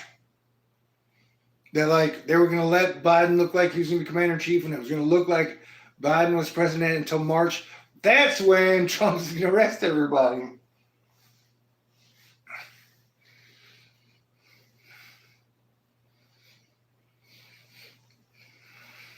I was like, well, that's an interesting fan fiction, man.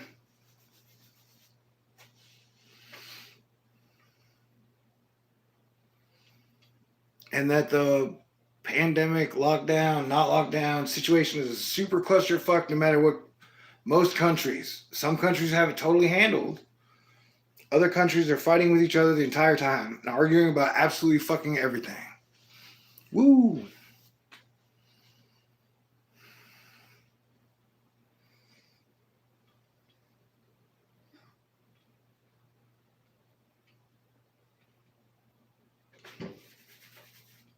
Okay, so this is part of the show. Right now I play guitar. If you'd like to stay for that, you're more than welcome.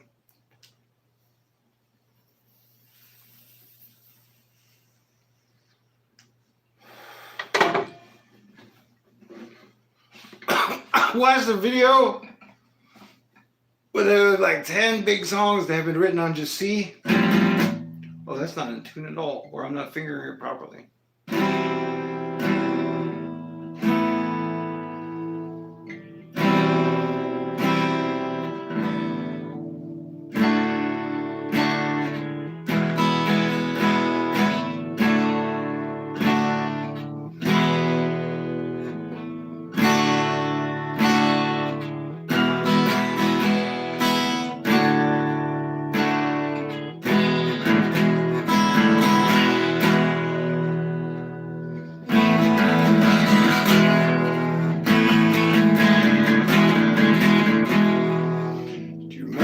When I said it was falling? Do you remember when I said it would rain? Do you remember when I said there would be glory?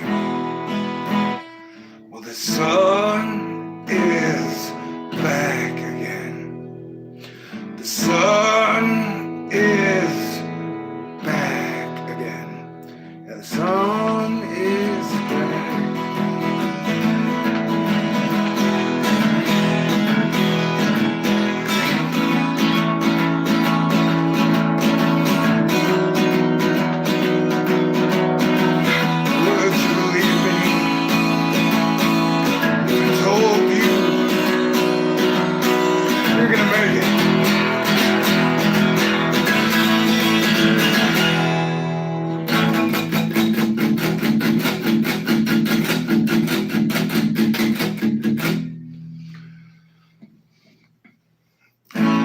On the TV, this is what it told me. I have worms in my head. But if I take the magic pill, everything will be all right.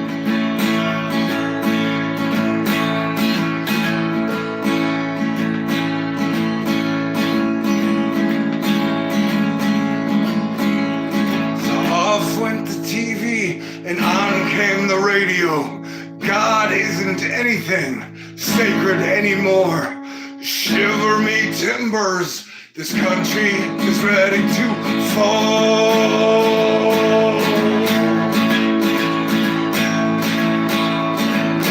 Don't fall.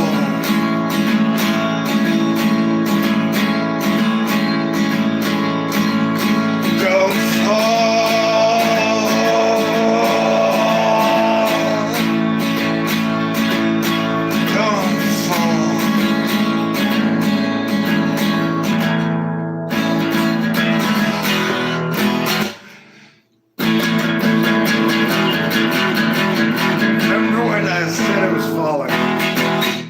Remember when I said it would rain?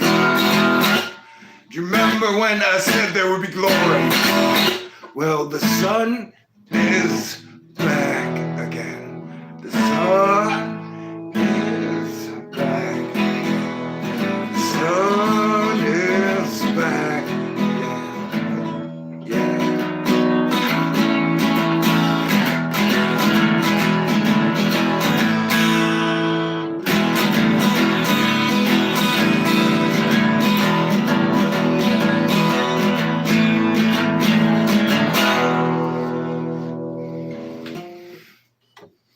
You guys are great.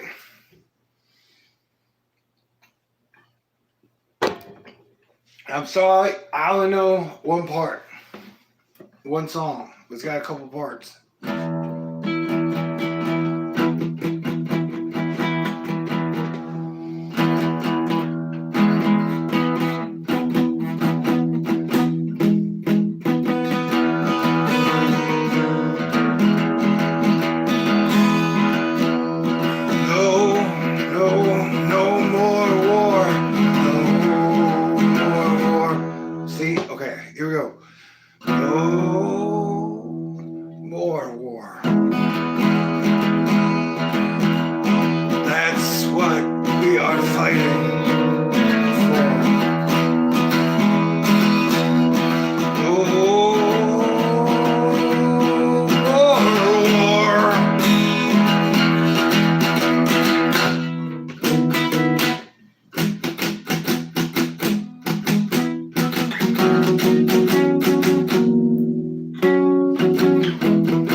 out of shape.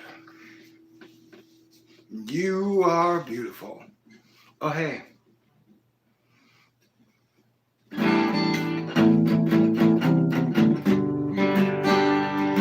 She is my beautiful. She's my beautiful. She is my beautiful. She's my beautiful.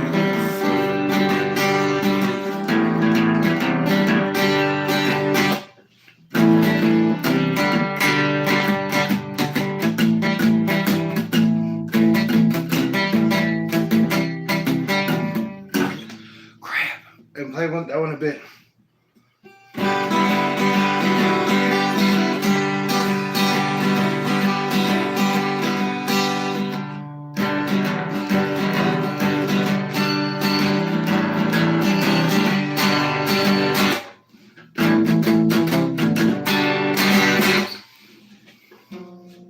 Okie dokie. Hey, do you guys mind if I have one more beer? I haven't played a lot of guitar in the last 6 months.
Dang.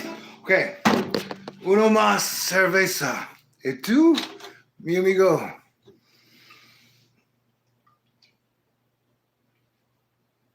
Nos caballeros, vos caballeros, us caballeros, we caballeros. So Selena Gomez made a new video. It's in Spanish. It's great. Any Spanish song or any song that uses the word corazon in it grabs me. But the music video was really well done. So that made me very happy. What are you doing? Okay, I'll be right back, but I can probably be here still drunkenly talking to you, because it's what I do when I can. Woo! All right. That's what's so weird. Where most of my life I've been like, I would like to have fun. Fun is a nebulous thing.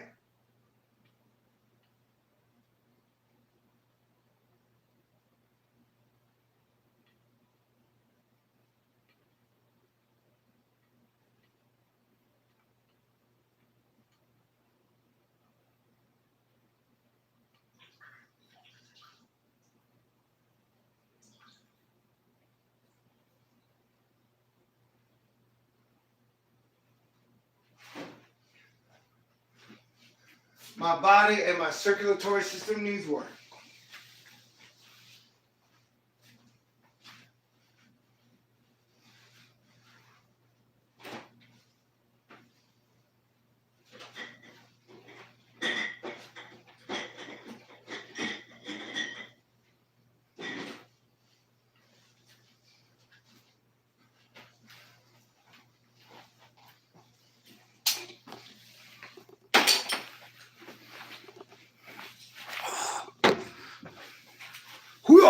Un momento, must pull up.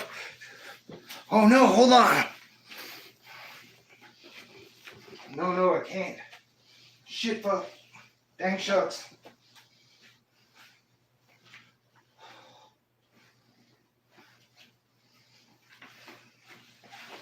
I was gonna do a wardrobe change, but then nothing worked like I thought it would. Hey, caramba. Oh. Whew.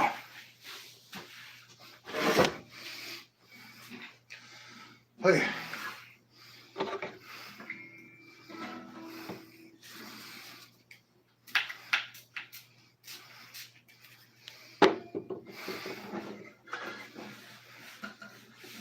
Whoa. Okay, hold on a second.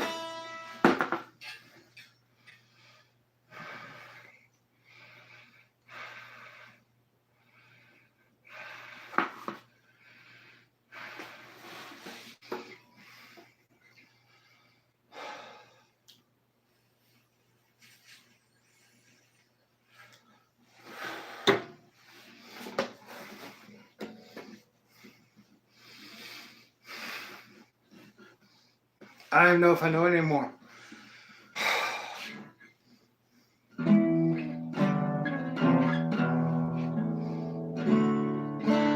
Oh, there's this one. I think I placed one with a, okay.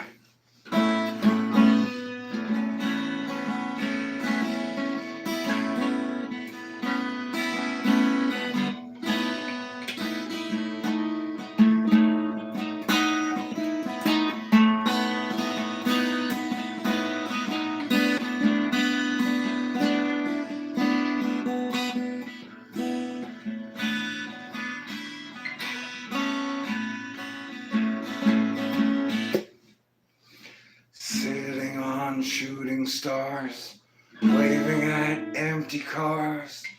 Tell me, do you see it?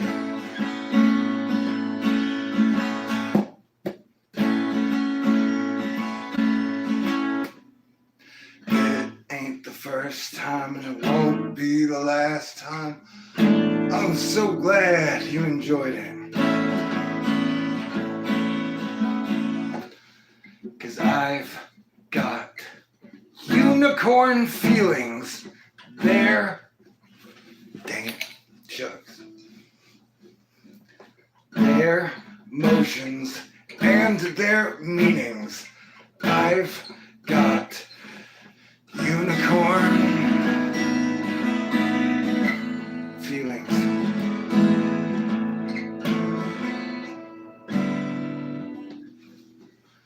Oh, dang.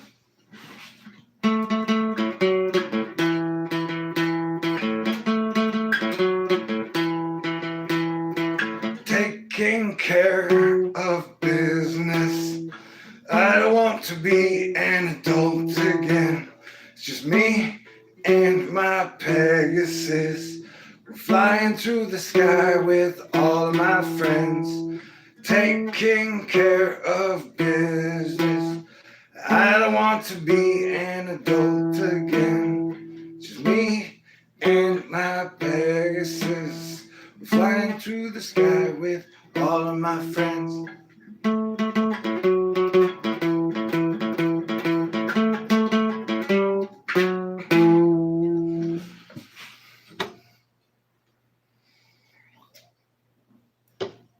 Just run through my 30-second song set list.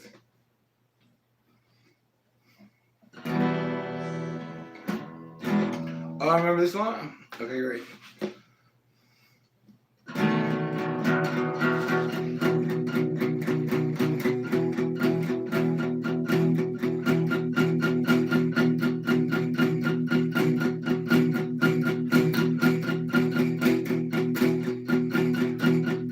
Round and round we go, it never ends. Round and round we go, it never ends. Round and round and round we go. Round and round and round we go. Hate and violence, arguing. It's like nobody knows anything.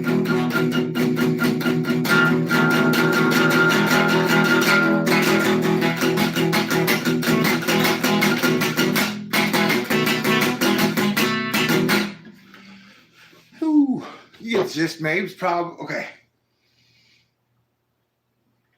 And then there's this little 30-second ditty I wrote, I don't know, years ago.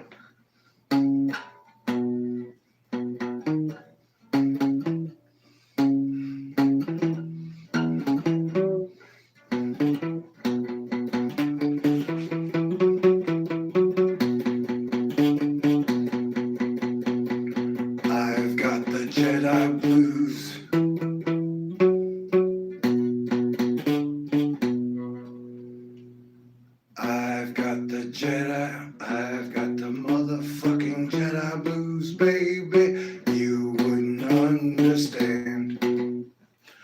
I've got the motherfucking Jedi blues, baby. Genocide is crawling across the land.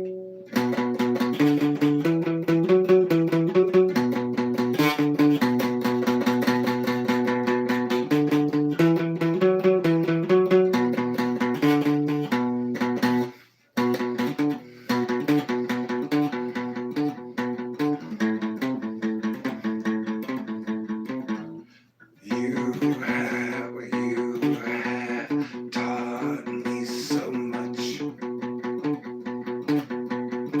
of days long gone by. At this cliff we stand. We smile, no craze.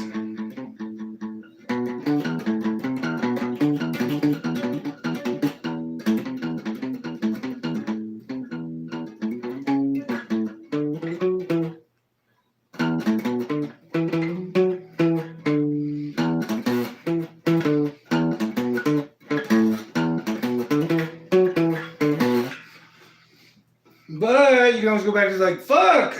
Then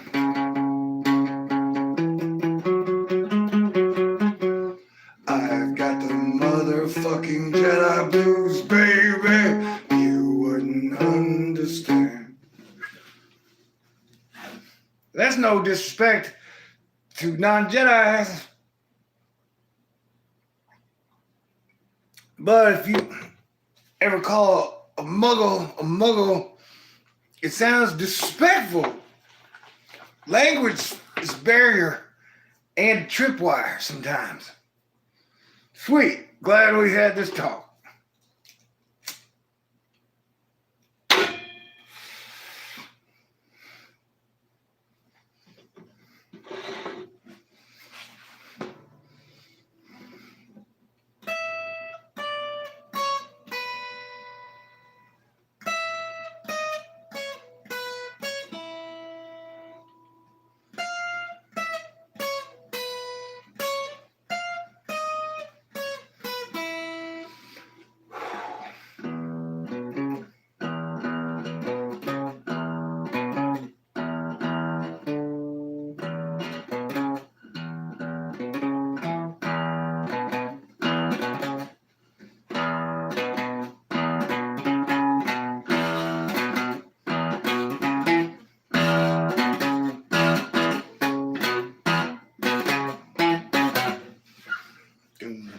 Do.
Noodles!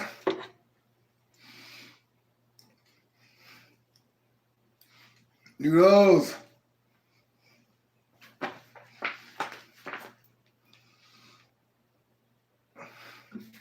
It's like the X-Men plane thingy that they all rode around in was just like a Lockheed Martin AR-71.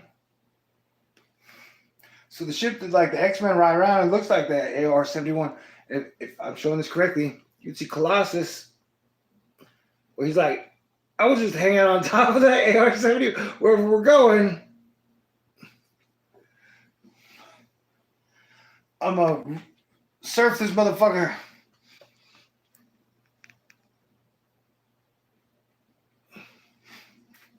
That is cool, Noodles. Just thought I'd mention that. Why am I wearing my glasses? Oh, but so how do they do? These glasses seem awesome, and you guys seem awesome. And yeah, if you're just now tuning in, I went through the whole Nostradamus thing. It took me like 2 hours-ish. Crazy times.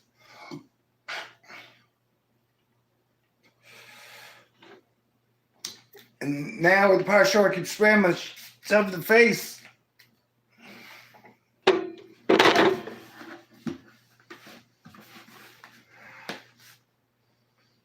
Okay, so what you do then is you bury your nose, your face, the center into the solar plexus of the woman, or I guess man you're in love with as adults. And that like magical divine architecture moments. Anytime you get to lovingly press your nose into someone's solar plexus, it's like a great magical moment. You're like, wow, being a human being is so awesome. Coincidentally, the guitar is shaped a lot like a woman's body. So that would put the solar plexus pretty much right there. So that's cool if you think about it. If you like to think about such stuff.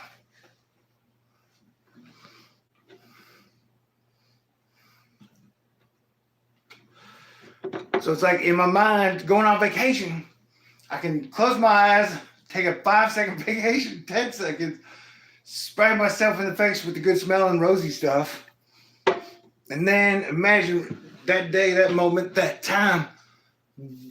If I could bury my nose in one solar plexus, which solar plexus would it be?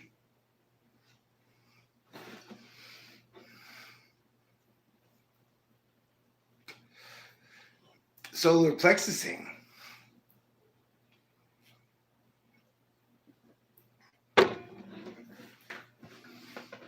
And then you can wrap your arms around their waist.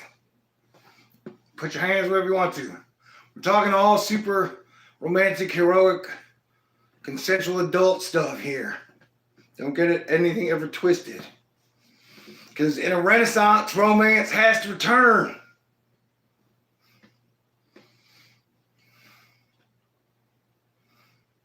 Just like in Olympus, the gods are chasing the goddesses.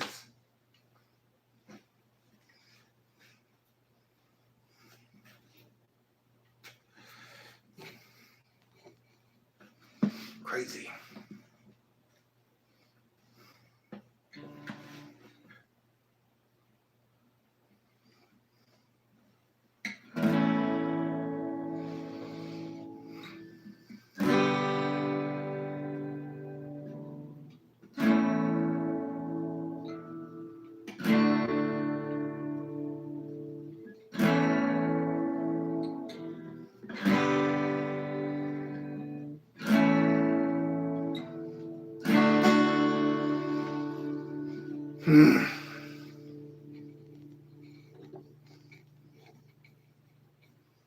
So yeah, it'd be cool if we worked through all of our shit together and then improved everything.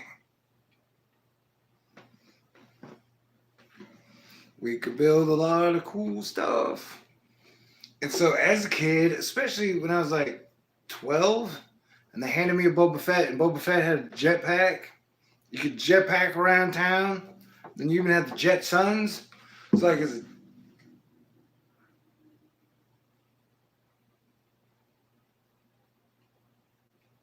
we could have a jetpack world.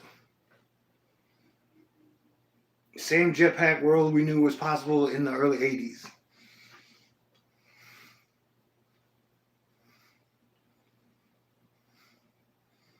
We're still filling our cars with dinosaur blood or dinosaur blood derivatives.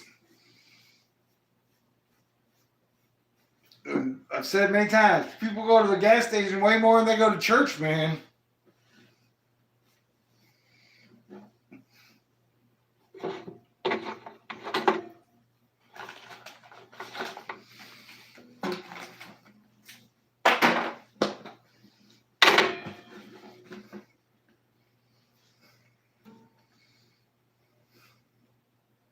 And if at any point in time they're like, hey, yo, Thor, you got lung cancer.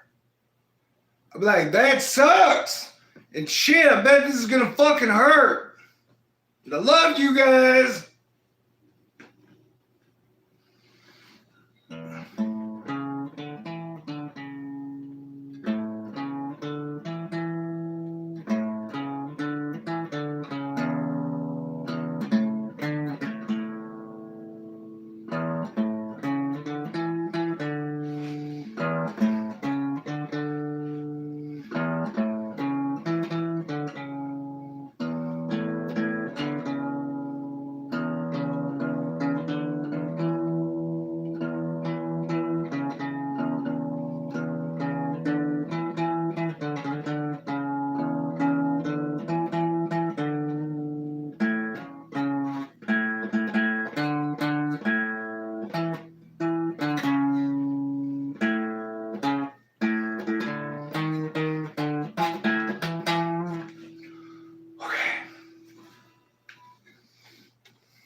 Jetpacking around town.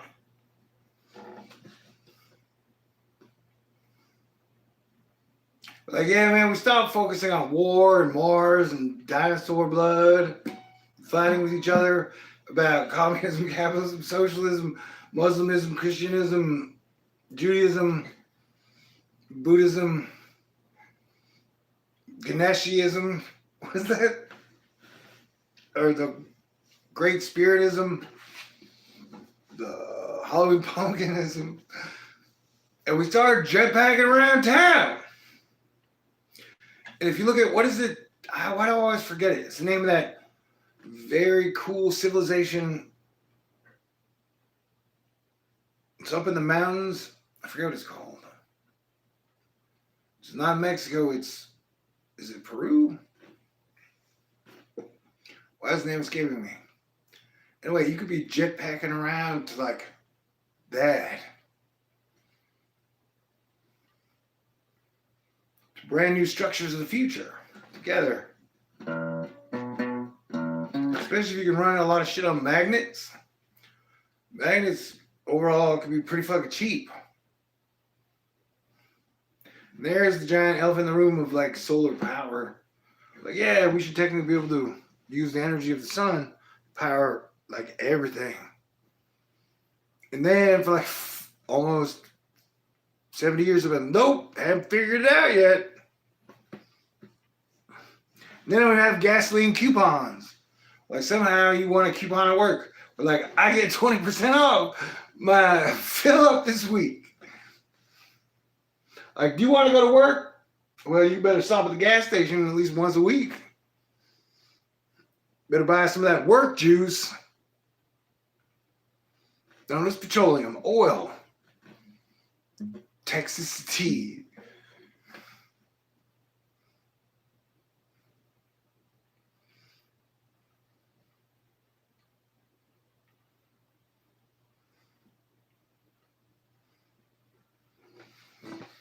So it definitely seems like Europe, when they found oil, Europe was like, hey, they got a ton of oil in America, and so we can have some type of 500-year economy from the year 1500-ish to the year 2000-ish based on oil. We've just been in this like oil phase for hundreds of years. And we go back to the dime store novels, like the gunfighter westerns, where everybody's like, all the internet, social media did was put the dime store novels on your phone, or the newspapers, or like what people read of still like the 1800s. The newspaper and the media, like it ain't. Social media has changed everything, but it ain't changed the basics of human beingism. For 5 years, like everybody's been had forced dime store novels about Trump and Biden shoved down our throats for 5 fucking years. Or just Trump and whoever would fill this slot. Trump and not Trump. Oh,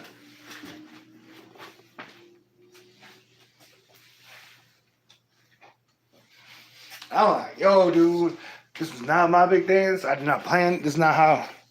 I'm all about teamwork. And I'm so glad and grateful that I get to hang out with you and y'all.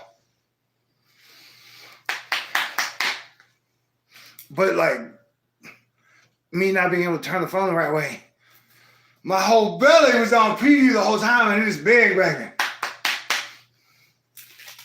I would like to get rid of it. What the fuck did y'all expect? I was in a foxhole, and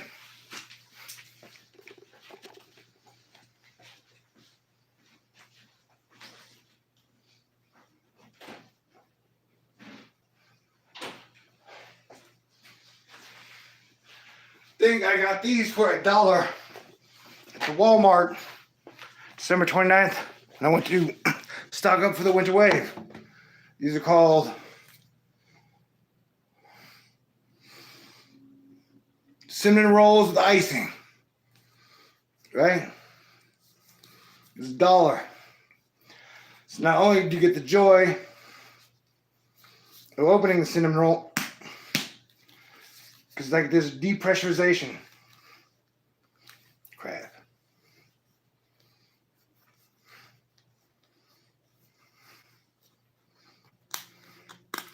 I get some horrible unboxing videos. There's the whole thing with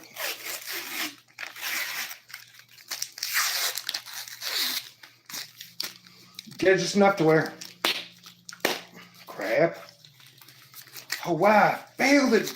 Biscuits, baby. No wonder I'm single. Ooh, yeah. It's a depressurization. I made a batch 2 nights ago. I overcooked them just a little, but just enough to where they weren't perfect. Yeah, this is $1.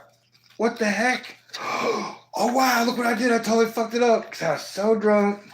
I pulled everything out but left the frosting in there somehow, which is crazy. No, it's in a package. Here you go. Thor News, Me the Tea, unboxing. Great value, original cinnamon rolls with icing. They're $1. Somehow keeping the food supply chain open. If everybody's in Space Force, they're like, I don't know, 5 days out of the week, yeah, everybody gets at least one thing of fucking cinnamon rolls. Beans, nuts, fruits. $10 a day. Everybody gets a $10 a day food allowance on Earth. We can afford it. We've got to work together to create it and keep it moving. Get it in everybody's hands. So the fact that I can fucking vape, and vaping is like a new technology shit. With like magical shit. Like, what is in this? I don't know. They regulate cigarettes and have for 100 years, one of the main economic drivers. But the vaping shit, like, whatever they put in there is unregulated. So it is total like a roulette wheel. Like, what is in here?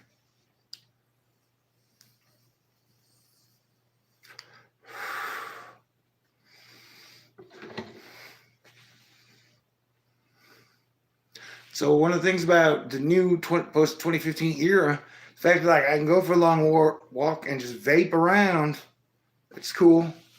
And that took technology. And drink beer and put on glasses because my eyes are not working as well as they should. Just like in that Twilight Zone where the guy broke his glasses. Like, the only thing I love to do is read.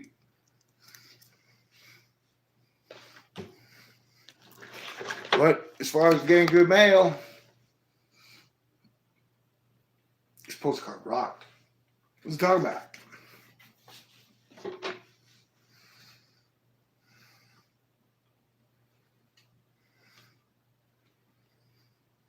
I should go preheat the oven.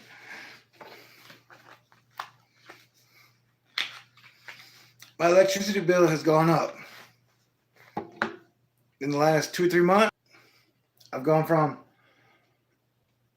it's included to like, oh, you got to pay $35. It's weird for water bill. I'm sorry, water bill. And so it's that weird water bill thing to like everybody in the complex is paying like the giant water bill where like with electricity they divide it up. So if you're tracking any type of inflation, personal inflation, the grocery store seemed fine.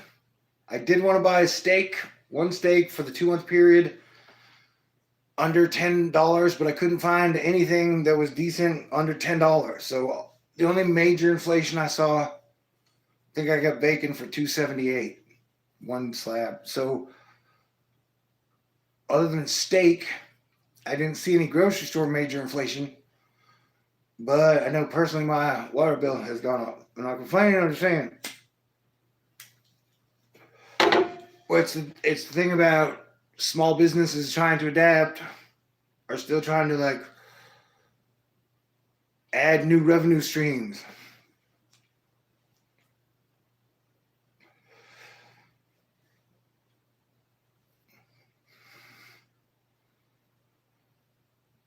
So we've had a lot of people laid out, like the lockdowns have put a lot of people,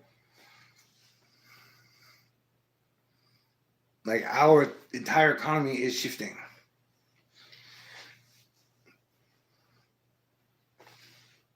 That one crazy, interesting, the eviction moratorium Biden proposed will last till the 8th month, January, February, October. Wait, January, February, March, April, May, June, July, August. So that would make the eviction moratorium run through August.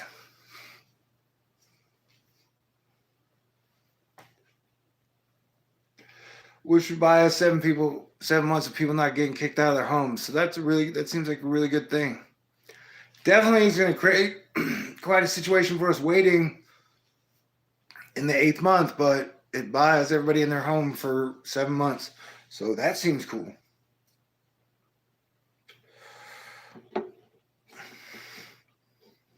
Like, for example, for the next 7 months, theoretically, if I can't pay rent, I ain't gotta, like, I won't get kicked out of this place for 7 months if I choose to stay here and be like, I don't have the money, but I'm staying. Like, everybody's got like a 7 month, you won't get kicked out of your place for 7 months. Like, everybody in America. That is pretty cool and major. And it's something that, like, I can, like, that affects me, whether or not it happens and that's how it turns out. I'm just saying that gives me a little more comfort that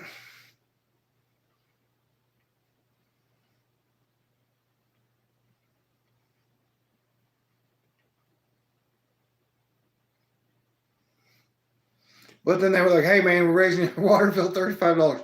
So I'm definitely like paying next even 35 to 100 a month is better than multiple, for me $625. The basics, man. Keep people fed, keep them in their homes, keep their electricity on, and everybody stay cool. We got a lot to work through, a lot of situations, and a lot of moving parts. And you guys are fantastic, and I love you. Thank you for letting me do what I do with you. May we all have better days together. Because the last decade has definitely been crazy.